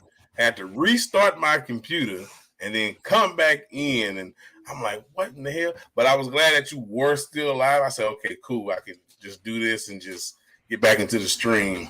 And That's crazy. crazy, man. Yeah, but see, I actually spoke to my service providers for my services, and they've been updating their system, but it's been pretty much messing everybody's service up. And I'm like, how long does it take to update a system? I've been doing this a month. How long does it take? What all you got to Right, do? right. So, but yeah, that's what just happened, brother. I was knocked out of here, man. That's crazy. I ain't, I ain't, didn't know, but that's I was like, crazy. what? You knocked me out? So, and look, and I didn't even catch what you were saying for that brief moment. I didn't even, I ain't catch anything, Yeah, So, I ain't even know how you go back. I just rewatched the video. You know what I mean? definitely. But, I mean, but everything that you said, as far as what you said, to all the viewers, it is all a reference to why Adam is the son of God. Okay. I hope that we didn't lose y'all. Hopefully, y'all accepted the information that this brother provided about proving that Adam is the son of God. Okay. And he already told you he don't believe in that Bible. All right. He just doesn't like the rhetoric and the stupidity that it has in there. And then when y'all start to talk it, it's like when he looking at you like, like, it's crazy. dude, I don't get what you're saying. So for everybody there, I really hope that y'all enjoyed this, brother. You know what I mean? We've been here for about an hour 33 minutes. You know what I mean? I think that's enough. Y'all don't need no more. Okay, but he will be returning. He will be returning. Okay, but I want you to go ahead and put your finishing touches on the topic, brother, and then I'll come back and then I'll have you do your closing remarks. Go ahead, brother. Uh, Once again, Luke 3:38. I need to. This is my first time. I definitely should have got a couple more scriptures, but this one scripture, I mean, is irrefutable. Luke 3:38 states that Adam is the son of God. And once again, Adam in ancient Kemet, which is before the Bible, is represented by material matter of things or the material. And atoms, everything is made up of atoms. So it's irrefutable that Adam is also the son of God, just like quote unquote the Jesus that y'all follow, which I don't believe in the book once again. But if you want to look at the story of Jesus, he's basically saying a person who comes to you and tells you that they believe that they are God, you will crucify them because that's blasphemous. And that's what they did to Jesus. He came with a different ideology. He was not a Christian. He said that he was a child of God, or the physical representation of God. And they were saying, no, God is in the sky. You are not God.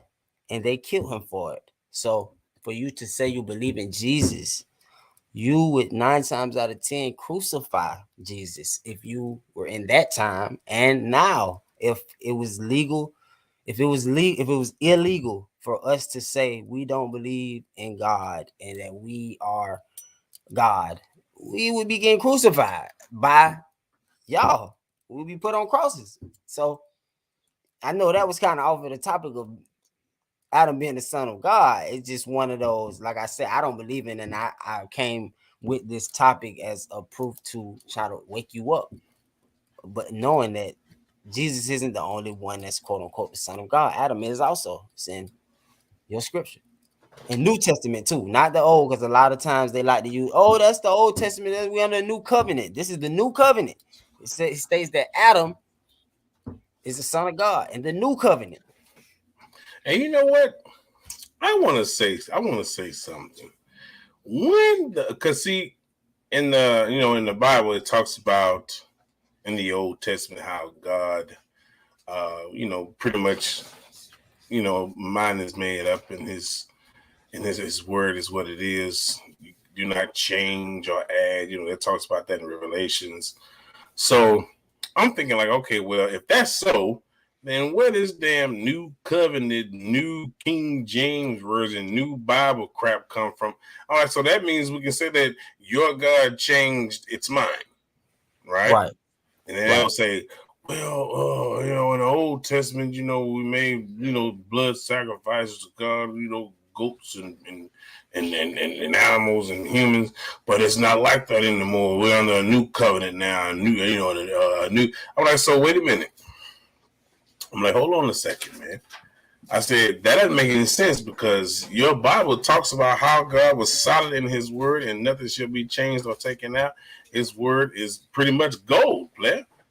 And now you're saying that, oh, now that's changed. When the fuck did that shit change? Because I don't remember the event.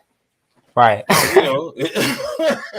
I real though. mean, when did that shit change? When did people stop? When did people say, okay, well, we're on a new covenant now? So when did this God say that? See, that's the damn trickery I'm talking about. Right. That's what I'm talking about. When did this happen? When did this event happen where this God, I guess, either revealed himself or somebody knocked on this nigga door and he said, hey, I called you here because I want to let you know we're on a new covenant now. I just wrote the book. Right. When did this happen? When did this happen, people? When did this new covenant come about? They don't know. No, they don't know. They're just going off this damn book. And I'm trying to see why these believers don't see that, okay, if the Old Testament is what it was, and this is supposed to be the first and the last and the final and the only word, then where does new version come from? King James, NIV, all this English version. Did it? What? Hold up. So you Right. telling me your God contacted somebody and told them to write a new book? See, this is not making no sense to me, man. When Right. did this new covenant happen? Where did this magical shit take place? You know what I'm saying?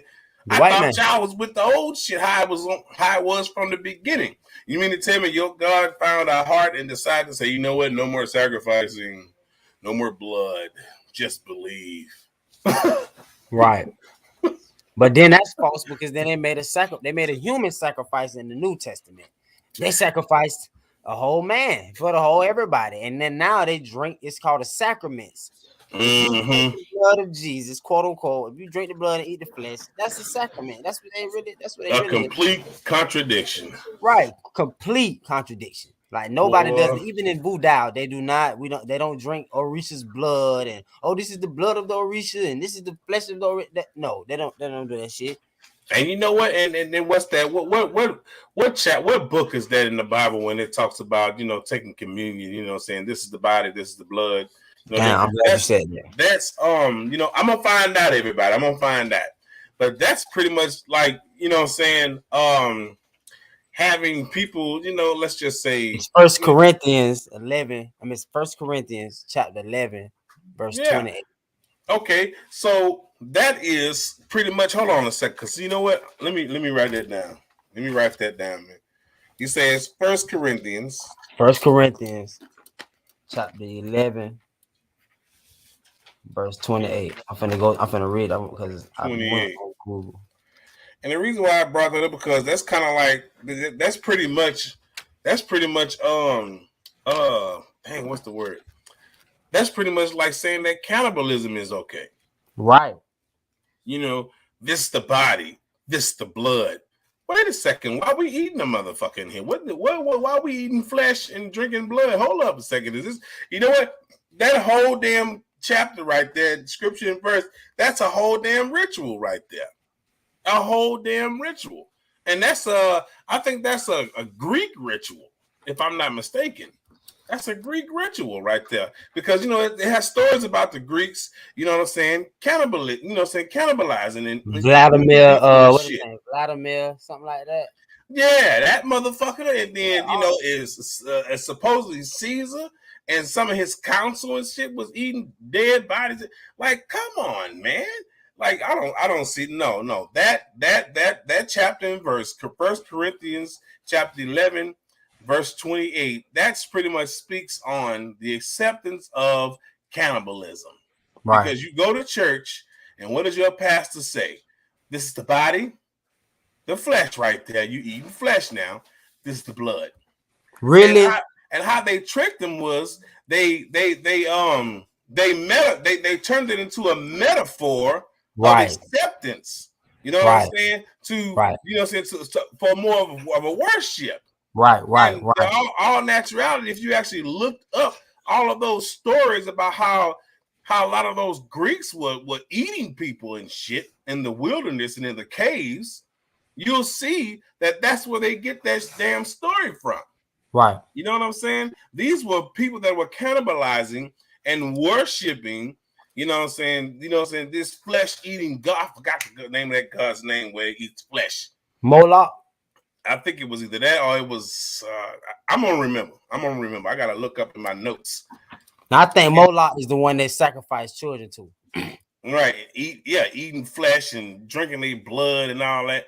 And so that lets me know that the Greeks, the Romans were very much aware of what was going on. You know what I'm saying? And everyone else was very much aware of what was going on when they were out there sacrificing and eating the flesh of children and adults and shit like that.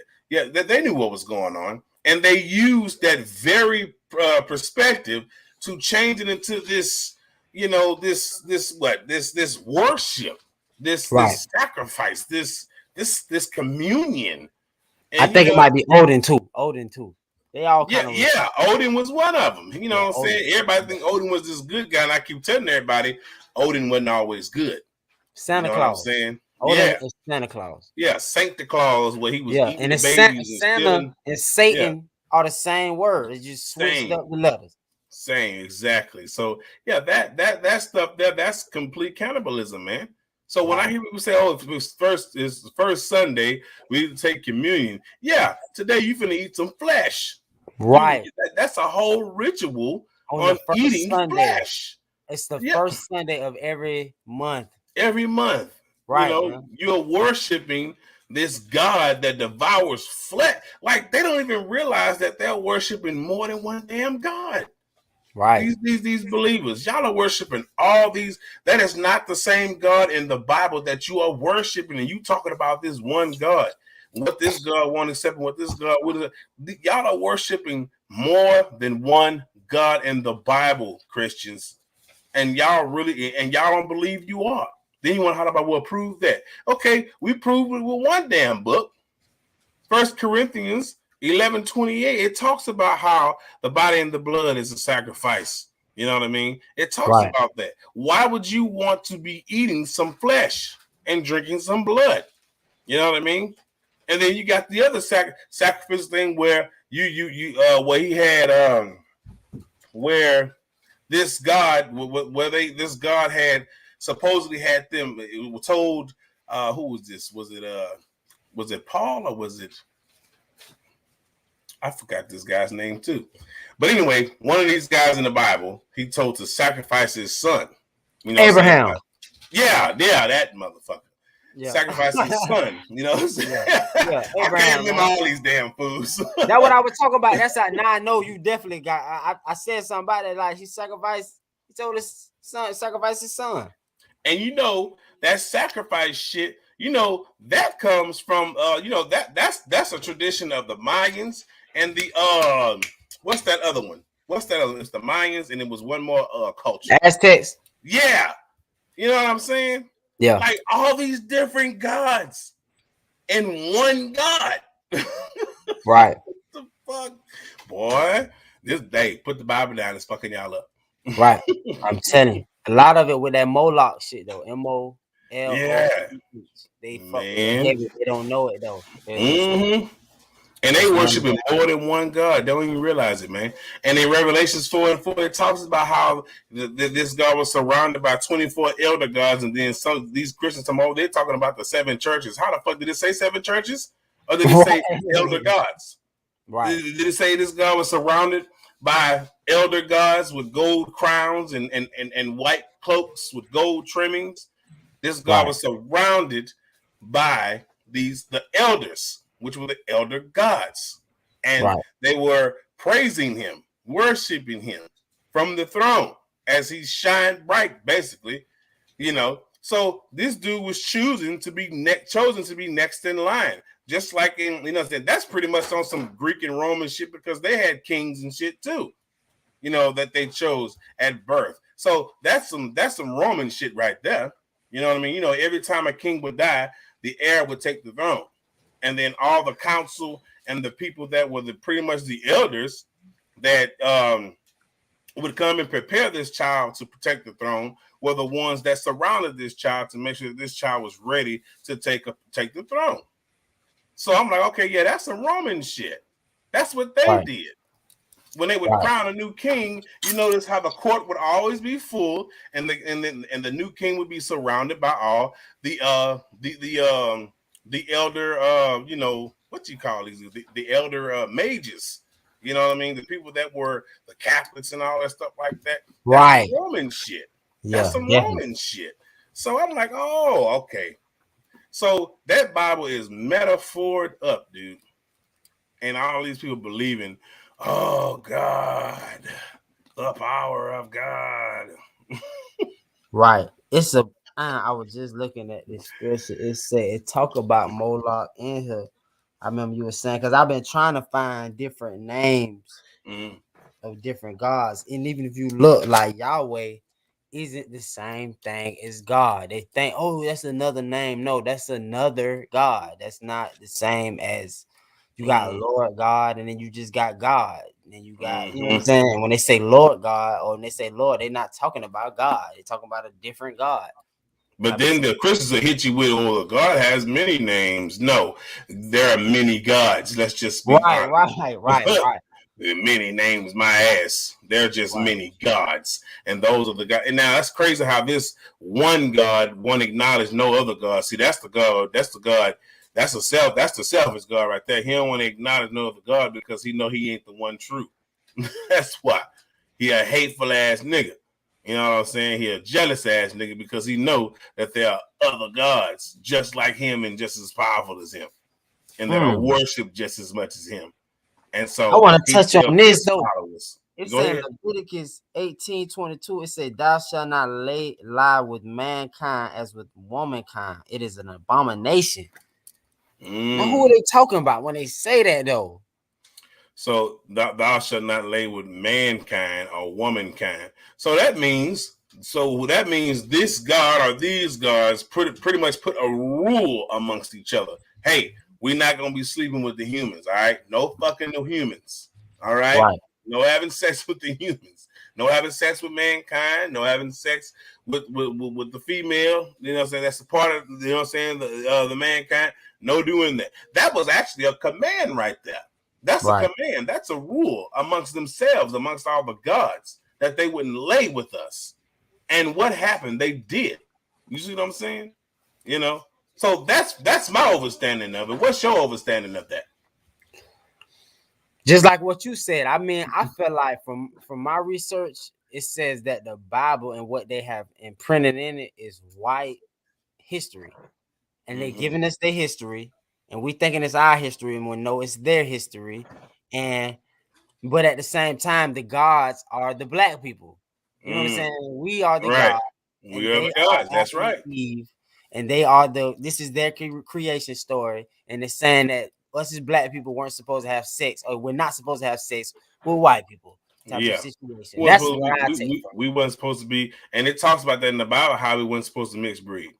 Talks Right, about right. that It too. talks See, about it. It so talk about. I want to say Esau, or one of them is he say, "Oh my, I'm from here and then all that mixture, and it's an abomination. You're not supposed to mix with them people." So that's me, and from the understanding what's really going on. A Bible says this one. It's like, no, that's letting you know, because people say I'm just a man, I'm just a human, I'm mankind. Like, no, that we not. We different beings than them. You know what I'm saying? We yeah. are the gods that they speaking of. And they know it too, and they hate the fact that they cannot. I don't care how long they've been studying us and all this experimenting on us, they will never be able to Right. figure out why we are the best. Okay, Right. why we are Right. number one, why we Right. were first, and why we will be the final. You know Right. what I'm saying? And see, this is nothing but rebellious children misbehaving, against their fathers and mothers. That's all. Against Right. the real gods of the world. That's all. And see, they know that their time is coming to an end, and they're going to have to serve us. Right. And once they serve us, and we're taking over this motherfucker, and of course they're going to fight us for it, but we're Right. going to prevail. We will win. Okay, Right. people? We will Right. win. And whether all of you, you know what I'm talking to, whether all of you believe it or not, this time you lose. And we're taking back what's rightfully ours, which is this motherfucking planet. And I guarantee you, we are embedded and imprinted in every goddamn thing you do. We invented and came up with every idea that you so deem is yours and that you are doing and what you're doing now. We came up with the idea of government. We came up with the idea of profiting. We came up with the idea of, let's just say, profiting from farming. We came up with all of this. Y'all ain't come up with shit. Nothing. And even if you did come up with something, it will never be better than ours. Accept your fate. Because I'm going to tell you, when the time comes, I'm going to have a few of you massaging my feet and running my bath. All right? So, straight up. I ain't afraid to talk like that shit. Right. Right. It's the truth. It's the truth. When the time comes, I hope a lot of y'all are ready. See, I ain't gonna do what y'all did to us. I ain't doing that sick ass shit. But you will serve. That's for Right. them. You will Right. serve. Right. It's not really in us to do what they do. Like, we're not Right. really killers, bro. It's not in us Exactly. to feel like that.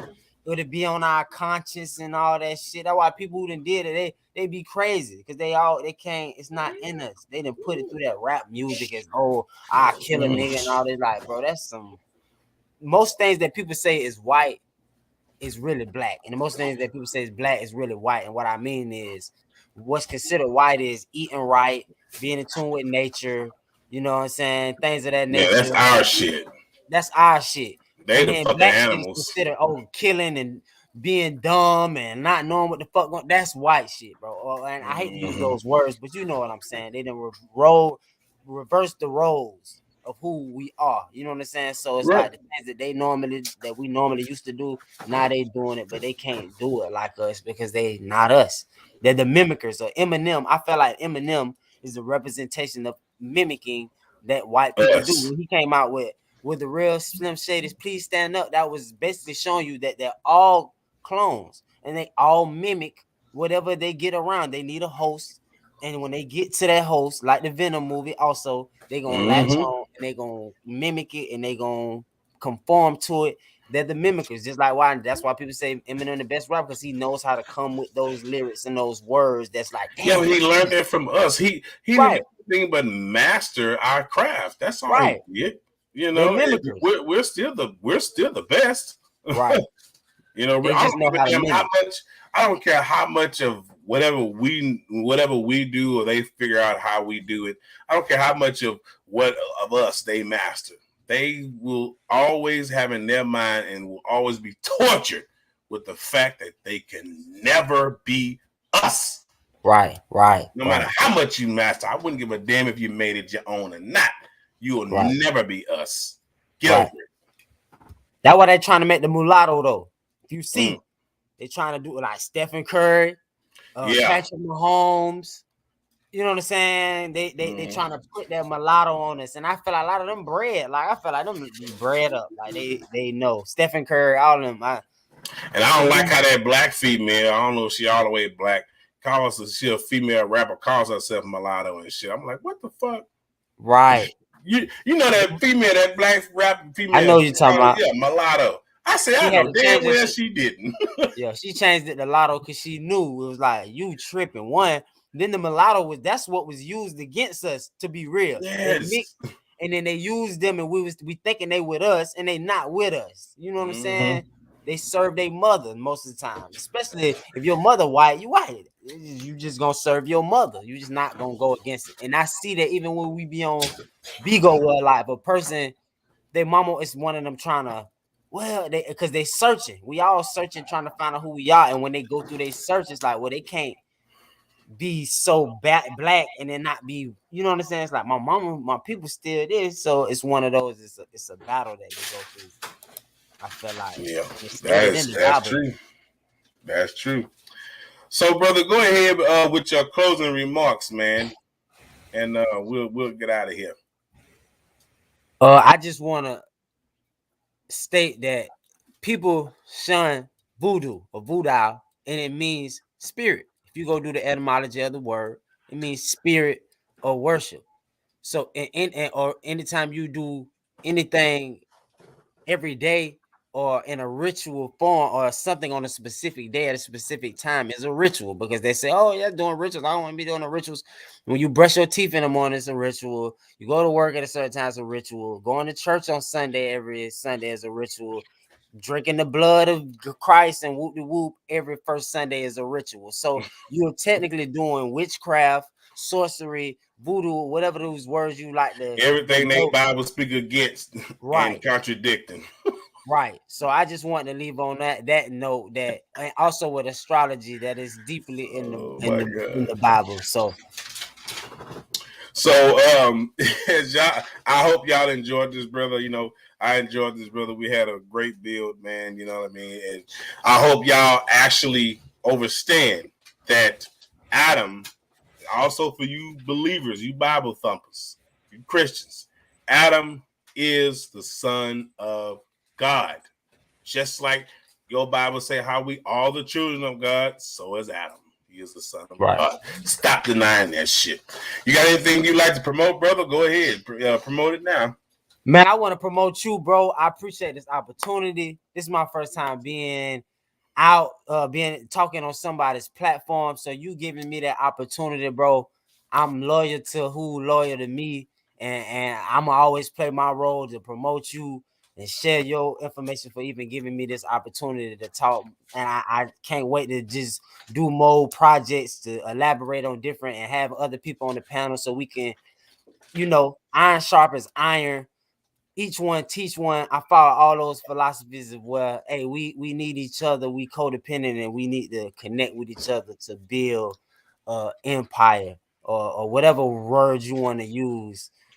So I want to thank you. I am finna get my YouTube channel. I do tarot reading and natal chart reading. If you into that, King Divination at Gmail is my email for that. King Okay, Divination. you gonna have a YouTube channel doing that?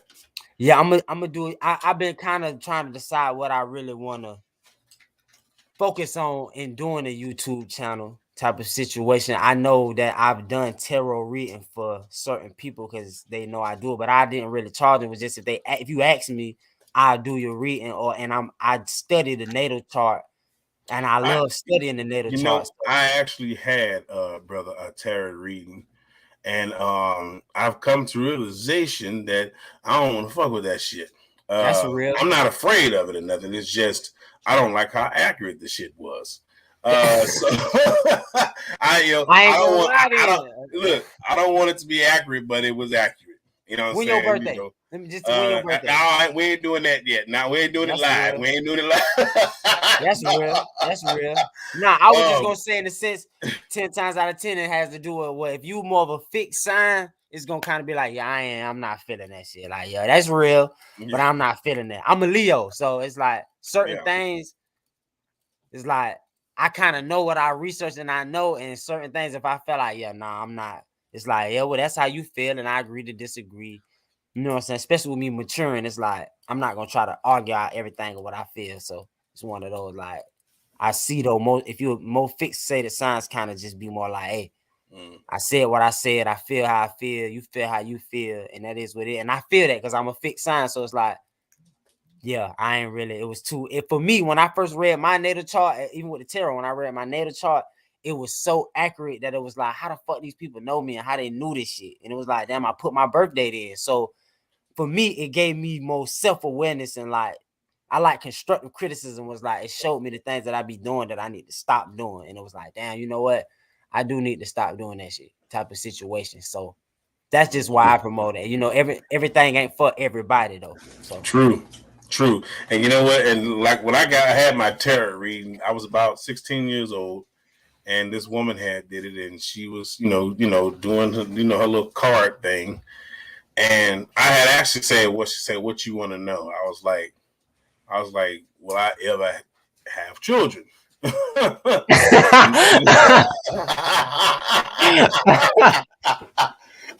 that is something to laugh at though, because I was just talking about the kids earlier.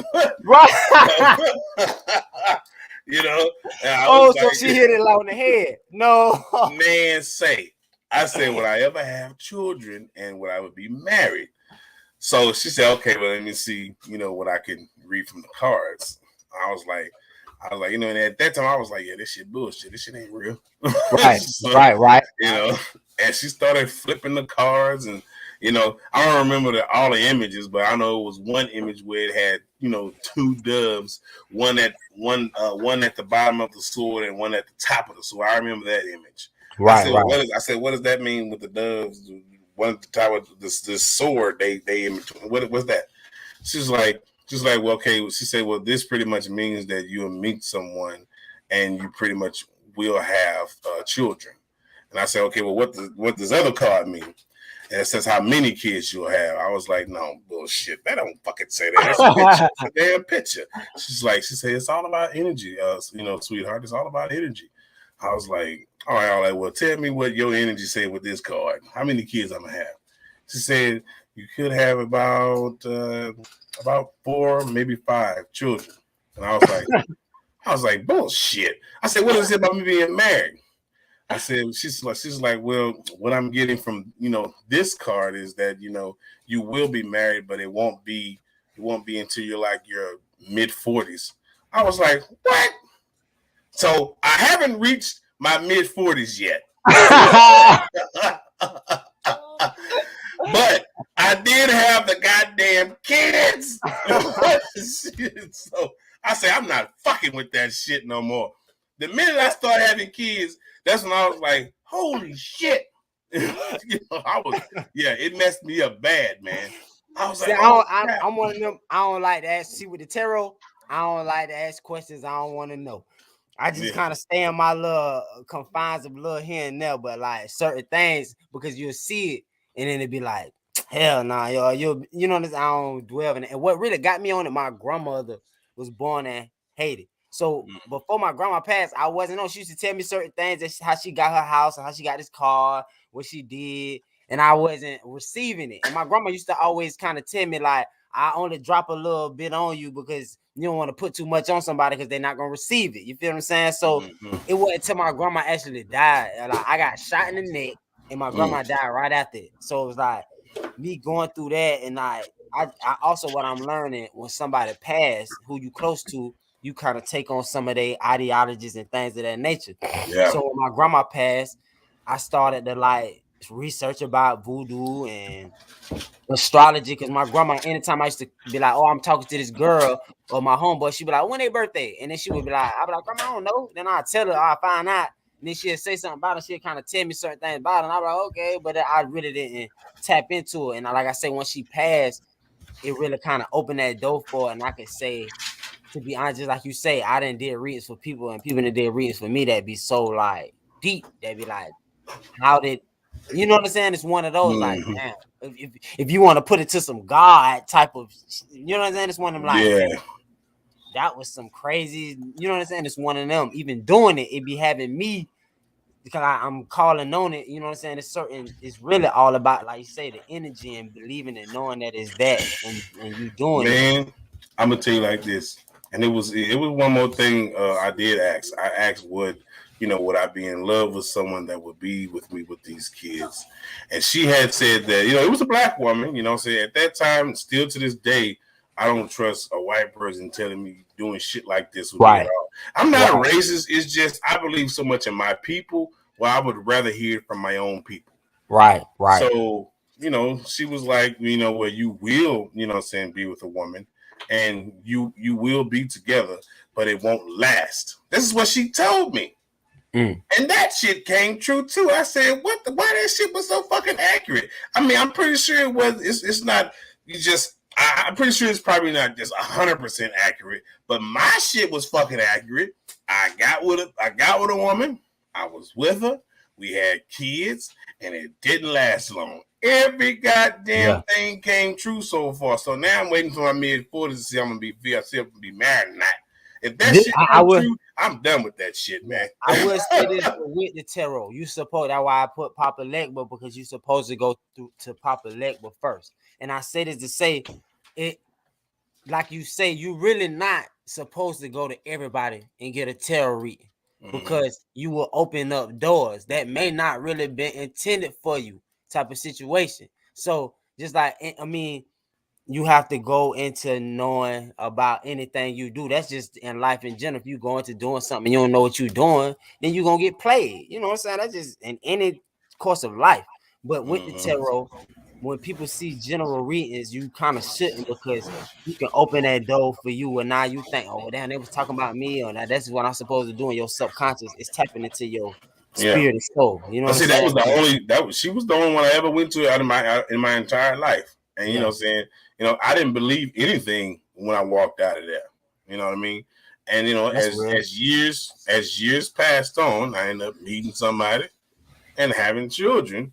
But subconsciously, I wasn't thinking about what was told to me at the age of 16. I'm thinking like this is events in my life that's happening, Right. And you know what I'm saying? And then after I actually had all my kids and had been with this woman and it didn't work out and we split up, that's when I thought about when I was 16. I had that reading. I was like, damn, why the hell I ain't remember this. You know what I mean? But it just popped in my brain like, hey, you remember when you got this reading?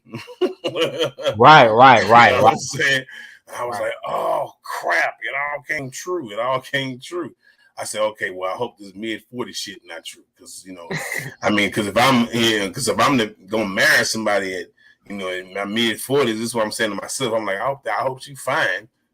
You know what I'm saying? Right. I'm like, cause I can't do the ugly. I mean, I ain't saying, that it's a bad thing, but I don't know. I just don't. I can't do the face here and the mouth there type shit. No. I feel you gotta be beautiful. You gotta be beautiful. Got to. Yeah. But we can get out of here, brother, man. I appreciate you coming, man. Oh, yeah, and I want to promote this, man, everybody. Y'all be sure to download the BGO app and follow Brother Papa Legba. Download Definitely. the BGO app, BIGO, okay? BGO. And download it and follow Papa Legba. The name right on the screen, how you see it, okay? All right. And if you would like to be a guest on the show, let me pop that up real quick. Right there on the screen. All right. Hit me up on that email, man, for a live screening, which means we're going to be live doing this screening. Okay. Right. Live. Yeah, that's right. Real That's right. talk. Going to be live. You know what I mean? And your screening will last about 30 minutes to an hour. It all depends, on what, saying whether you like the questions I have for you. Because when it comes to the screenings, I'm a little bit harder on that because I don't want to just bring just anybody, because a lot of people have hit me up already saying, I'd like to come to the show. I'm not just going to be bringing just everybody and anybody. I'm not. This is not a goddamn circus. Okay. Right. You Right. know what I'm saying? Real. This is my That's brand. me. This is my business here. I'm Right. not going to be bringing everybody named mom to dinner. You know what I'm saying? So, but if you feel, what I'm saying, you would be a potential candidate for the show, then hit me up on my email, man, and let's discuss it and let's schedule your screening. All right. So also, if you like to support the show, donate today to support the channel, man. Hashtag Big Tony Main. All right. Big Tony Main. All right. Any donation is accepted. I really appreciate all the donations I got last time, y'all. It went all toward the show as far as getting this internet fixed, getting new technology, getting new HD quality stuff. I appreciate y'all. Y'all are helping me keep this show afloat and helping me keep the lights on the show too. Appreciate y'all, Right. man. So donate today, man. Appreciate y'all. You know what I'm saying? So if y'all fuck with y'all, boy, donate today. It's up to you. I ain't begging you. This is just a part of my little banner. You know what I'm saying? I like to get, that support so I can support y'all in return by bringing y'all this content. All right, y'all.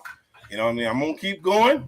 Hey, y'all keep coming, and we're going to keep this thing going, man. We're going to keep it turned up. So donate today. Hashtag Big Tony Main. All right.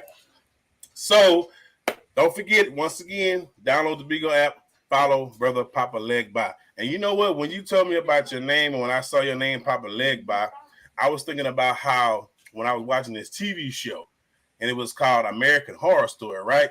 And I think Mm-hmm. the dude was it was I guess he was an African dude with the top hat and the dreads. I was thinking of that motherfucker. I was like, oh shit. Yeah, see, that's why I'm glad you brought that up. That's what they do. They put our names and our deities and the people who we pay homage to, and they draw up this narrative of a bad image. So when you hear it, you see, oh no, that's that devil shit. When it's really our shit. Papa Yeah, that's Legba, our stuff. Yeah.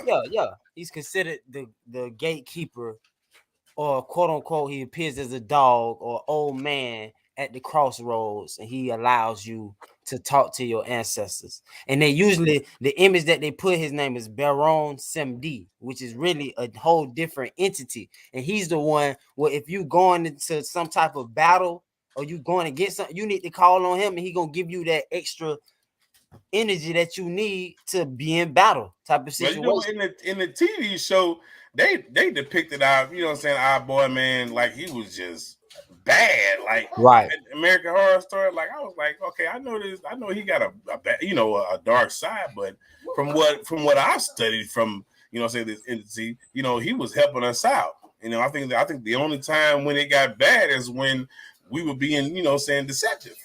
Right. You know what I'm saying? That's when he came out of his character. Okay, hold on now. You know what But I'm that's saying? it's really two different. It's Papa Legba, but a lot Mhm. of people think his name. I mean, they when you look up Papa Legba, they're gonna show you a picture of Baron Simdi, who got the top hat with the skull face, and Yeah. that's the image they use. It that's Baron Simdi. He's the one who's over the graveyard. Papa Legba is a whole different entity. He appears as an old man. They really like Lazarus. Lazarus is said to be Papa Legba in the Bible. He was the one.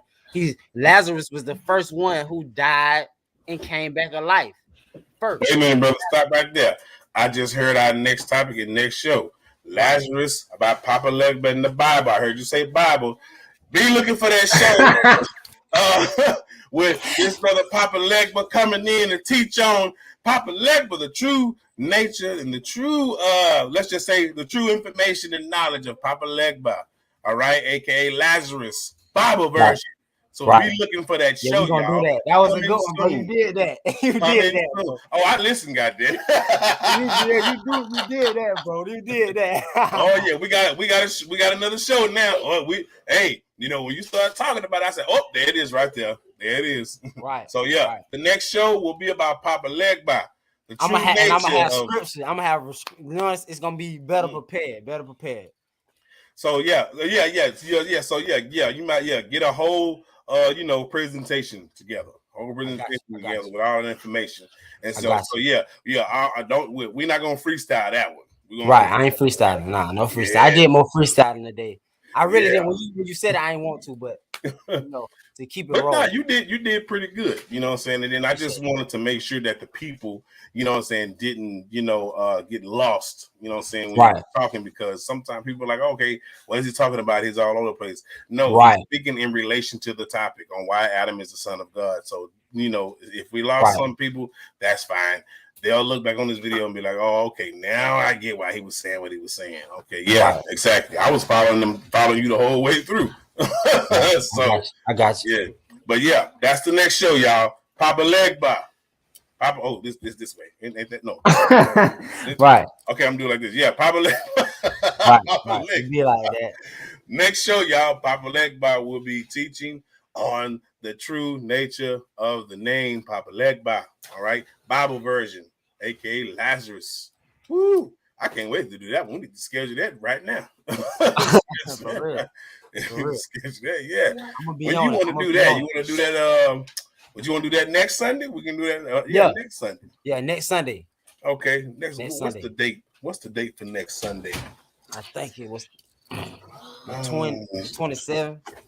Because the 24th is Thursday. So yeah, 27. The 27th.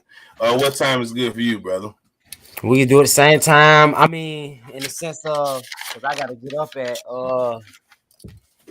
about 5 in the morning here, so I'll be trying to go to sleep around about 10 on Sunday. So as long as this time was perfect. Around 5. Okay, about 5. Yeah, 5. Yeah, because I actually like to go live every Sunday because I do lives on Sundays. Right. So I actually do my lives at 5 my time, but we're going off your time, so it'll be 4 for me and 5 for you. Okay. Yeah. Okay, so what we gonna let's go ahead and think of the title. What we want to title this topic. You're a part of the brand now, that's real. team now. So yeah, so we're gonna think of this together. We're gonna work together on this. Lazarus. We Lazarus. gotta put Lazarus because Papa Legba is one of them. It's not going to inflict into the mind. I felt like, for some, when they hear Papa Legba, they're gonna think just like how you said, oh, I heard that on American, or they said his name in plenty of other movies in a bad light. So okay, so would you want to call it like what? Who is Lazarus? Right. The truth. Truth about Lazarus. Some along the lines of truth of Lazarus, or what's a better word? Because he was the first one who was brought back to life. So it's one of the emphasis of him being the first one going from being born again, because a lot of people with Jesus being the one born again, Lazarus was born again. And in that, like I say, in ancient Voodoo, Papa Leg, because they had to do synchronicity with, you know what I'm saying? They couldn't just believe what they wanted to believe. They had to put it into the images that they were given. So just like Mary is seen as Urzili and Lazarus is seen as Papa Legba, because it's like, oh, the qualities that that Lazarus had, they felt like, oh, that sound like Papa Legba, the one who is half of him is dead, or he's the one who can go from the dead realm to the living realm, and he allows you to cross over. He's the one with the staff. he appears as a dog. And if you see a picture of Lazarus, he has a cane and he has a dog. You know what I'm saying? And when you hear about Papa Legba, even in the voodoo, he appears to you as an old man who's gonna ask you for change, or he's gonna appear as a dog type of situation. So I mean, I would say along the lines of Lazarus exposed. You know, exposed to me is one of those key words that kind of catch people attention. I feel like just like Hmm. So exposed, we truth. can say who is Lazarus? Lazarus exposed, or let's see here. The Right? Who was really who Lazarus really I'm was? But trying to that's think of a third one. We need a third one. And yeah, right. we're doing this live, y'all. We are. I Definitely want y'all to see how this is how I work with my team. Okay. Anyone that right. becomes a part of the brand, I want y'all to see that, I don't do this just for me. I'm not selfish. Once you become a part of the team, I work with my team. You hear what I'm saying? Regardless if I'm doing, solo projects. I mean, I'm always do that because that's how I started. Before I started, doing the podcast and in the panels. But as far as my team is concerned, what I'm saying, helping me build my brand, this is what I do. I discuss with my team on future content, future shows, future projects. This is what we do. All right. So I'm giving y'all this. This is a nice little treat I'm giving y'all to show how we work together and how we can talk. This brother has just become a new member of the team today. So I'm giving y'all a live, what I'm saying, feature of what I do when I work with my team. I talk to the people on my team to see, to pretty much come up with new ideas, to also come up with new titles and topics, and things for the show, for y'all as my audience, okay, and as theirs because they're a part of the team. So they're a part of the team. So this is what we do. We discuss, Right. liberate, and we plan. All right, all right. So back to what we was doing. Let's see.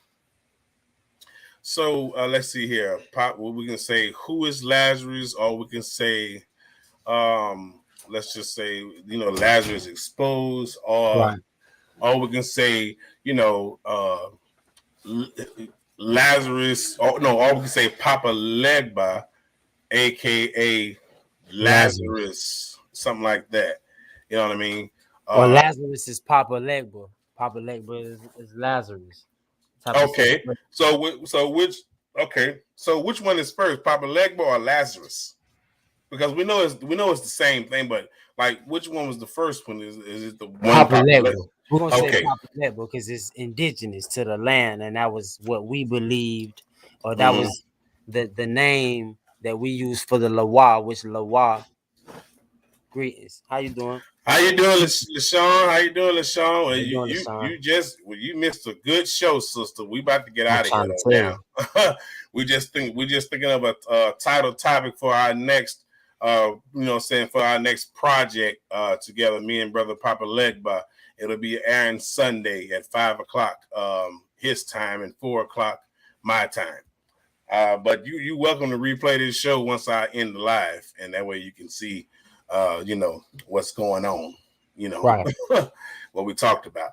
So okay, so we can say what Papa Legba is Lazarus. You want to do that, Yeah. Papa Papa Legba Legba? is Lazarus.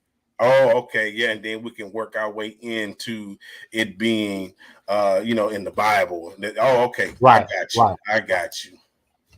Oh, you was traveling home. Okay, well, make it there safely, sister. Make it there safely. I hope you made it safely. So I'm going to write down the title right quick, brother. Title topic is Papa Legba. Okay, is all right, Lazarus. And you know what? I actually seen a movie about Lazarus. It was a horror movie. It was the white people version. I was gonna say it's a movie But called The Lazarus Effect, and it was yes, the about Lazarus bringing effect. people back to life. Yeah, but they made it so evil. I was like, man, that's Right. messed up. That's what they do though. They put our names and things of that nature and make it seem evil so that, especially for females, so that when they hear it and see it, it's like, hell no, I'm staying away from that. I seen it in this horror movie and things of that nature. They put it in most of the movies. I feel like that's one of the biggest CIA silent wars. I mean, silent weapons for silent wars is True that. television. Once again, everybody, if you'd like to be a guest on the show, hit me up on my email for a live screening. Let's talk about it. You know what I'm saying? Hopefully you're a potential candidate. And one more time, if you like to support the channel, right, hit me up on that Cash App. Cash App, Big Tony Main. You know, if you like to support the channel, you know what I mean? Hit your boy up. You know what I mean? Hey, any donation is accepted. I appreciate it, y'all. It helped me keep the show running, man. And it helped me keep the lights on. Thank y'all. So we got our idea and topic for the next show, and I can't wait to do it. I just wrote it down right here on this paper here. Yeah, me too. I can't either because I know it's one of them research, and then I'm reading now. Yeah, I'm gonna save it for the show. It's gonna be deep. It's gonna be deep. Yeah. Don't talk about it. We ain't giving y'all that. Yeah, we ain't gonna give you that. It's deep. You got to come back Sunday on the 27th if you want a taste of that. Right. Right. Yeah. See, I want you in your comfort zone. I already know you're gonna eat this up. You're gonna eat this up. Right. Yeah, buddy. So yeah, man, and also once again, y'all, don't forget to download the Bigo app and follow this brother, okay? Papa Legba on Bigo. Follow this brother. And brother, didn't you tell me that you do music and stuff? You want to promote that? Go ahead and promote that, brother. Hey, you can hit me up again at DJ Donkey 904 because I do DJ also. I make beats. We can collaborate. Hit me up on my email. I'm DJ Donkey 904 on Instagram as far as like making beats and music. I'm studio ready. I got a studio. I'm in Florida. If you trying to collaborate, I'm in Jacksonville, Florida. I don't have nothing to hide type of situation. I'm in Jacksonville, Florida. We got a studio, Pro Tools, the whole nine. We got a blue mic. Come on down. We got good prices. We doing 30 an hour, 40 an hour. Sometimes, yeah, we're doing it cheap. And it's a situation where I have an engineer who knows how to mix. He's not the best master because, of course, mastering takes months and, things of that nature. But DJ Donkey 904, King Divination at Gmail. Those are all my ways to contact me in the sense of doing music. Because I'm definitely engineering and making beats, and I make DJ mixes, things of that nature. All right. Oh, listen, LaShawn, you say, "OM goodness, somebody texted to me." You talking about the next topic for the show? You gotta wait, sister. You gotta wait. She want to see? No, we're not telling you. But you know what? We did say it though while we were brainstorming live. Right, so we did. Play it back. You'll catch it. You did that. Yeah, I did do that. Yeah, I should have muted myself and then said it. Right, you did. That's okay. But you know what? It still remains a fact. You still got to get the information. So right. Definitely. The title don't mean nothing without the information. So yeah, It's still juicy. Still juicy. Yeah. Look, she said, "Yeah, y'all play too much." Come on, sister. Oh, now you're shaking your head. Hey. Oh man. Oh yeah. So on that music thing, man. You know what I'm saying. I think I got some pipes. You know what I'm saying. Do. You know, I think I got something. You know what I'm saying. You know, I have to come in the studio, maybe sing you a CD or something. You know what I mean? Man. We need some singers, man. But that's what. Matter of fact, I'm glad you said that. We need some people come and sing. I'm trying to bring that vibe back. Like, okay, all right. Well, I'll give you what I got. I ain't got it like I used to. I ain't got it.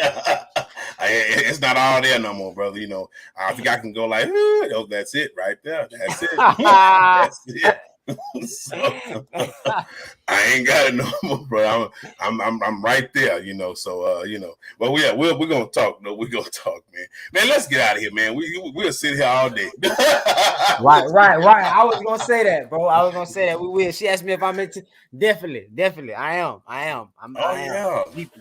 Deeply. Oh, what's she say? Question: Are you in To the the voodoo. voodoo. Voodoo. It's really VODOU. The voodoo, Voodoo or voodoo that's some wisdom. movie shit. The voodoo is some movie shit. Hoodoo is some movie shit.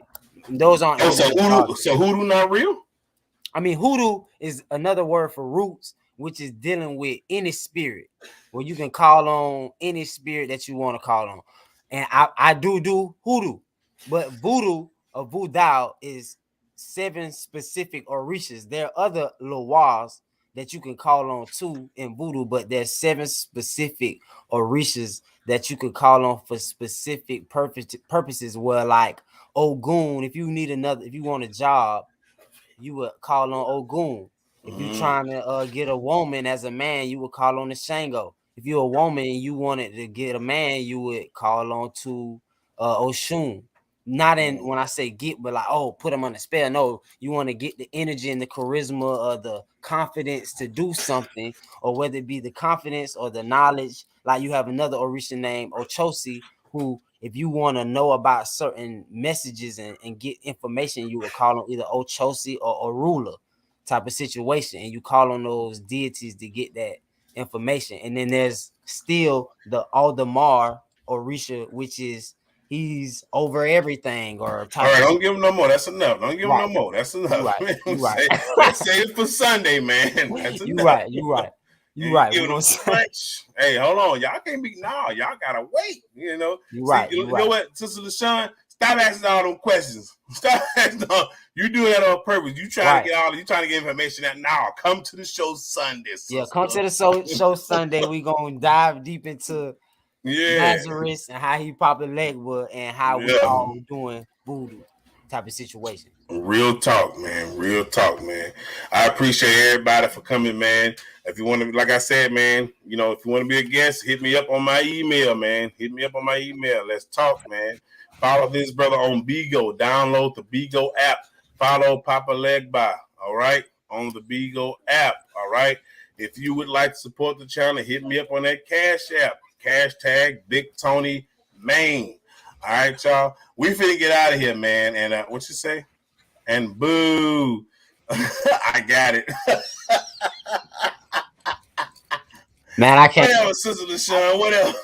Bro, I swear I'm telling you, bro. I'm so excited, bro. You did this, bro. You made my night. No, like from the depths, bro. This for real. Like, Oh, yeah, straight up. yeah, man. Appreciate you, bro. Oh, yeah, yeah. You're welcome, man. You know what I'm saying? That's why I say, man, hey, my platform is for those, man, you know what I'm saying, who have a voice and want to express that voice, man. You know what I mean? So if you feel that that's what you want to do and that's how you want to spread your word, that's what my platform is for, man, to bring those with the voice. You know what I mean? I'm technically calling everyone and saying, hey, calling all voices, calling all voices. Right. You want to get your message across. You want to, have a platform where you can, deliver your information and your messages, to hopefully inspire and change lives. Here's the platform for it. Right. I'm extending the invite. I mean, hey, it's on whoever want to do it. I've been promoting it. You know what I'm saying? And everybody that knows that comes to this platform already know that, this is what I use my platform for the people, man. You know what I mean? This could have been, I could have been on some old, selfish shit and not do this type of stuff. But I know that, as us as, black people, brown skinned people, it is time. It has come time for us to come back together. It has, because we're dying out here, man. We're dying out here. We need to get back together and become stronger. We're stronger together, but we're weaker when we're apart. We're divided. So yeah, I'm preaching that unification. Now, a lot of people don't want to preach unification no more because of their experiences. But I wouldn't care about what experience. I'm going after the ones that actually want to unify. Right. That are willing to unify without having so many complications to unify. Let's do this together. Let's rise above all these obstacles and let's make something of ourselves and get the future prepared for our children. Because our children, they don't need to suffer no more. They need a clean future. I'm tired of all these dirty futures. and they end up becoming criminals and out there getting their asses killed and all kinds of shit happening. No, it's time for us as the elders of this generation. It is time for us because we're not perfect. We did some stupid, crazy shit too. You know what I'm saying? Right. But Right. it's time for us to start cleaning up, man, and start making, a better way for the kids for the future. You know what I'm saying? Hold on. Sister had put something else up here. She said you should come to New Orleans or New Orleans. Let me introduce you to Skull and Bones. Really? Stop You ain't it, see the book man. I showed you? I got people in Louisiana. I probably got some people in New Orleans. You know what I'm saying? We shout out to New Orleans. I do need to come back. I ain't been in a minute. It's just so much going on in the world. For real. I love you too, sister. I love you too, sister. And then she say facts. Yeah, facts. Yeah. Facts. So yeah, it's time for us to come back together, man. And I'm really tired of seeing, my people die out here. I'm tired of seeing my people fighting. I'm tired of seeing my people having disagreements to where it get violent and where they want to tear each other apart. And we're not the oppressors. We've become our own oppressors. Can you believe this shit? I'm like, what the? Wait a minute. The Bible. Yeah, and so it's time for us to grow, man. It's time for us to become stronger, and it's time for us to take back what's fucking ours. Okay, and you motherfuckers I'm talking to, y'all know what I mean. It's time to take back what's ours. It never was you motherfuckers anyway. So I'm sorry, brother. I'm a little passionate about that. No, man, and you supposed to. For real. So, I'm, saying, I'm very, when it comes to unification, very passionate, but also, I'm militant when it comes to fighting for my people. You know what I'm saying? Not too many of us want to rise up and fight anymore and become, actual leaders. You know what I'm saying? And you know what? I actually feel Brother Malcolm X, man, and Martin, even though Martin was on some bullshit, but I feel him. And Khalid Muhammad, I feel, shout out to Khalid Muhammad. I feel like, he was one of those real deal, like, hey, we ready. And I feel like he knew because he knew about the rap culture, and he knew that the new youth that was being produced through this rap culture was gonna be ready to rebel type of situation. So I'm still tapped in. I talk to a lot of the youth where I'm at who are we in the hood. So, and when I come to them, I give them the perspective of, hey, niggas be ready to kill another nigga, but you niggas won't kill these crackers though. Or soon as you ready to kill a nigga, soon as the police come, you throwing your hands up, throwing guns away. Now you in the same cell or the same dorm with these niggas who you claim you beefing with. The shit don't make no sense, bro. When I used to was rapping, that was my message. It was more so like, hey, niggas want to be killer until the police come. Now and you know what? That's crazy. You want to shoot the black neighbor, but you don't want to shoot the white neighbor. Right. The black neighbor then shot. Let's just say the black neighbor shot and killed your son, or shot and and killed somebody you love. You want to go to war with them and shoot them, kill your people.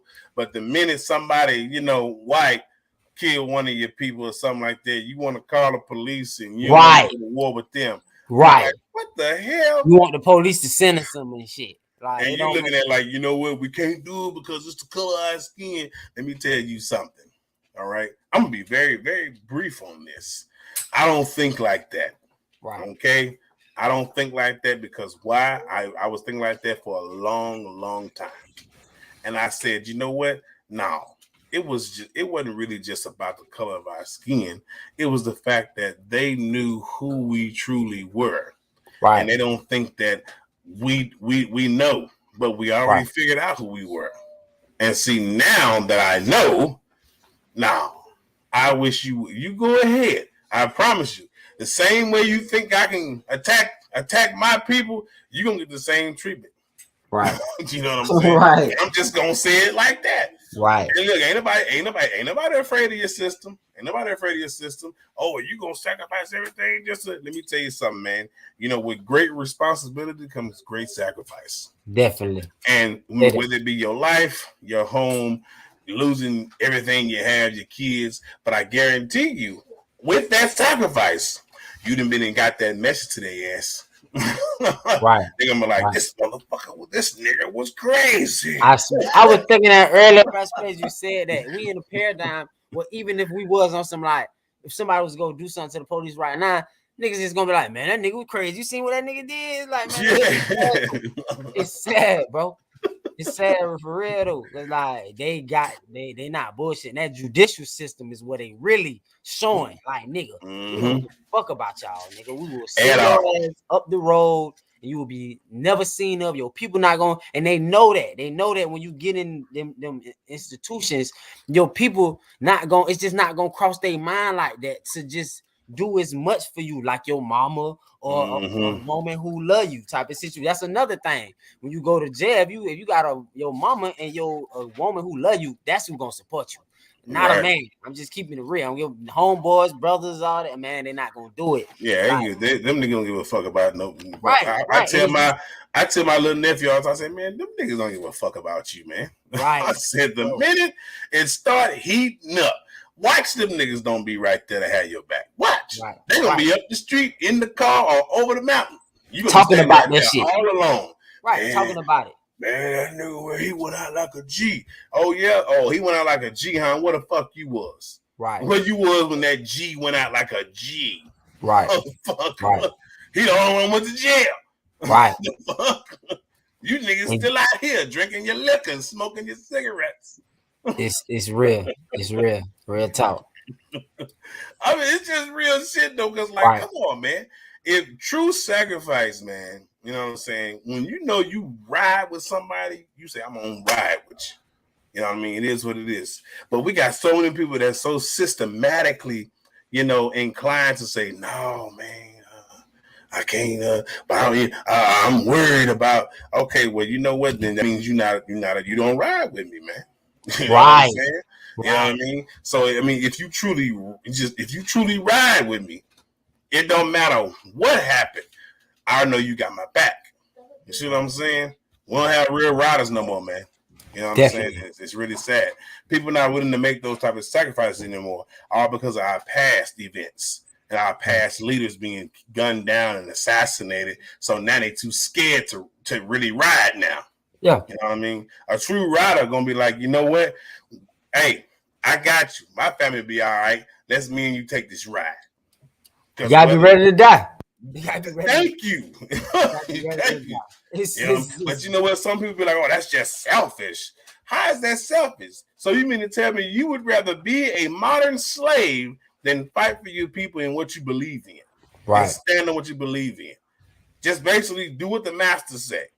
You know what I'm saying? Not do anything. So okay.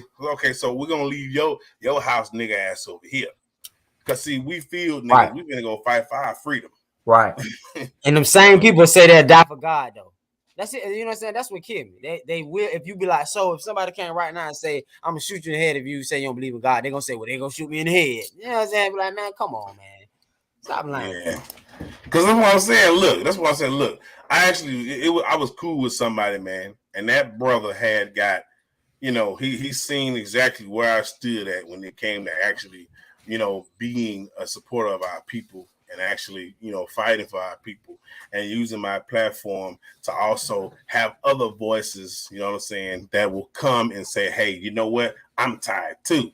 You know what I'm saying? So he's seen what was being built around me and it scared the shit out of him. And to this day, we supposed to have been best friends. But until this day, that man no longer speaks to me, blocked me off every platform, changed his number, took off. That's crazy. Because he's used to this modern world. He's used to that modern slavery, just minding his own business, going to work, getting his hustle on, working and doing all that stuff. But he's not willing to join in on the real fight. The Matrix. It's the Matrix. Right. He ain't willing to do that. He like, no, I ain't trying to make that type of sacrifice. Well, then you will always not be free. You will always be a slave, brother. I'm at that age where I'm tired of going through this, man. This isn't real freedom. You think just because of what we fucking doing, this is freedom, nigga? Oh, really? Oh, okay. So real freedom is let's see here. I say they got all sorts of laws that they have created, you know what I'm saying, and loopholes to mainly throw our black asses in the prison system. Right. Okay? If you don't pay your taxes, jail. You get too many tickets, jail. You don't pay your child support, jail. You don't you don't pay your bills, your lights go off, you get kicked out. You saying that's freedom. That's freedom being tortured by the economy that's supposed to be serving you. Right. Wow, you piece of shit. I'm sorry, brother. They supposed to be working for us, helping us, and we're being treated like shit. So no, I'm tired. It's time to fight back. It's time to create our own system, just like we did in Tulsa, Oklahoma, before they blew that bitch up. It's time to do that again, and this time they ain't gonna blow that motherfucker up. This time, Yeah, we're gonna be they're ready. not. We're gonna be Because we ready. ain't have guns. We ain't have. Yeah. I feel like black people ain't have as many guns, and that's why they fear us so much now. Because out of all those other times, they didn't put guns in our hands. Now we have guns. Because imagine if we had guns in the 60s, in the 50s, in the 40s, none of that shit wouldn't have been going on if everybody had When that AK. happens, It wouldn't and be you going know on. what? Now we have guns, and now we have fucking bombs. Right. Now That's we why I got feel it. like they scared. It's like they Yeah. know that should have never happened again, like how it had. And but that's why I feel like they making more weapons though, because the police, the orders of the police were they were property officers, meaning they were bringing back property to slave owners, and the property was slaves. The police officers were the ones who caught slaves and brought it back to the master, quote unquote. Mm-hmm. And they switched Mm-hmm. the word plantation to penitentiary, and they switch slaves to inmates. It's just a play on words Yeah. that they're doing. Modern day slavery. Yeah, it's modern day. It's Modern day different going on. slavery. If you get incarcerated, you'll know. You'll be like, oh yeah, you're a slave. You gotta go to work still when you in jail. They make you. They don't tell you that. You still gotta go to work and all of that Mm-hmm. type of shit. And most people in jail, they be making stuff like they making furniture. They making all type of stuff that we using out here in the world. So that's free labor. Yeah, slave shit. And the jail system is slave shit. Period, Right. man. Now I understand that we have to have order, but you know, but that Right. right there, that's just unnecessary. I'm sorry. If I want to punish somebody, I'm like, okay, look at this is what you do here. Since you caused so many problems in my goddamn state, here's a bus ticket and $200. I don't want to ever see your ass in my town again. Because if you come back to this motherfucker, you won't be leaving. That'll be my punishment. Right. That'll Right. be mine. Instead of throwing you in jail, just get the hell out of my state. Right, especially if it's not something violent. Right. Yeah. Like you would kill somebody, something like that, or something. No, that now you gotta go. I feel like hell you need to yeah. kill somebody just off of not defending yourself. Then yeah, you need to die. Damn near. You know what I'm saying? It's one, or especially if you're doing rape and shit like that. Them niggas gotta die. But like, if most crimes are based off of quote unquote poverty and money, it's money based. If everybody had money, most of these crimes wouldn't even go on like that. I ain't saying True. all of them wouldn't go on, but we would have more order. So we wouldn't just need it'll be a situation where if somebody came around in your neighborhood and they was causing mischief, you would get that. Your niggas be like, hey, you gotta get the fuck from around here. Right. Type of situation. Everybody wants peace, just to be real, especially us as black people. We just want peace, harmony, everybody on the same accord, especially us in our right mind, not on low frequency. If we wasn't influenced by all this stuff that society then put on us now. In our right state of mind, you know, like I know, everybody would be in harmony with the people who they can build with and connect with and make their community. And if somebody else from another community came in and they was on the same type of time, we would probably do trade and barter. We're like, okay, yeah, we got this over here. Y'all got that over there. Okay. Well, we can make a common commerce where we gonna keep making this and y'all keep making that, and we can trade it off because we got a bunch of it and y'all got a bunch of what y'all got. So we need to trade it off and things of that nature. You know what I'm saying? We would be in harmony. I feel like it's them constructs of the greed amongst this society was like, oh, we're gonna make sure all these people got it. So now the other people who don't have it, they gonna envy the people who do have it, and just all type of it's not balanced. I feel like it's just And you know what? And I think that, you know, the problem is they have been in control of the narrative too long. You know what I'm saying? Yes, And yes. this is the reason. This is the reason why I can't stand that fucking God in that Bible. Right. How long do we need to suffer, you piece of shit? For How real though. long? You mean to tell me we just because you're so-called chosen people? You know what I mean? Because that's really crazy how this God has a chosen people and not all of us, but just Racism. I hit him with that all the time too. fucking racist ass God. You know? I be like, you believe in racism, so you don't believe it. I hit them with that. I be like, so racism, you think racism bad? They be like, of course it's bad. I be like, well, God has to select people. Everybody else not getting in. That's racism. And he clearly told you, hey, remember, I got your ass the fuck up out of Egypt. Don't forget that. Because they love to be like, oh, slavery was so long ago, forget about it. Well, God never forgot about it in the Bible. He made sure you know, nigga, I brought you the fuck up out of Egypt. So you need to listen to what I'm telling you. He kept saying that. So it's like, man, I don't know, bro. It be one of them, like, I don't know. Hey, you know what? I'm sorry, man, but I like this connection we got, brother. We can relate. We can hold a conversation with each other, man. You know what I'm saying? It's not too many. I don't connect with too many brothers, man. You know what I'm saying? But yeah, man. Yeah, we good, man. Yeah, I like how we supposed to been gone a long time ago. It's going on 3 hours. Right, gotcha. We about to hit the 3-hour mark like a motherfucker. I'm like, oh damn, we on this motherfucker just talking like we outside. That might be 3 hours. Yeah, look, we talking like we on the front porch. You know what I'm saying?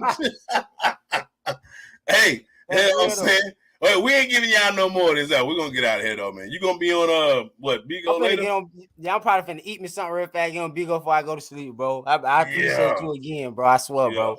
Yeah, I'm finna cook this food, man, feed the kids, and I'm gonna hop on there. Hopefully I can catch you on Bigo before you go to sleep. Definitely, man. I'm gonna catch you on there, bro. I appreciate the bill, man. We're gonna do this again. Can't wait the next Sunday, bro. All right, brother. All right. Everybody tuned in. Appreciate love. All right. You can exit out, brother. All right. Okay. Damn, how I exit out? Wait. She say she coming. She say, I'm coming, bro. Hey, exit out of here for another conversation start, dog. Get out of here, LaShawn. Get out. You welcome, LaShawn. You welcome, baby. You welcome. All right, man. I appreciate everybody for coming out, man. If you'd like to be a guest on the show, hit me up on my email, TonyReal0044@gmail.com. All right, and come and hit me up, for a live screening. We'll schedule a live screening. Also, if you would like to, support the channel, donate to support the channel. You know what I'm saying? It's up to you. Any donation is accepted. Hit me up on that Cash App, #, Big Tony Main. And y'all come back Sunday, February 27th. All right, at 4 p.m. Central, my time, and 5 p.m. Eastern, brother Papa Legba's time. All right, y'all, and we will be going in on a very, very, very beautiful topic, and make sure y'all come back to the show on Sunday, and we will be having this great show and this great build once again with brother Papa Legba. All right, I will see y'all soon, family. I am out of here, man. I see y'all. Holla at ya, boy.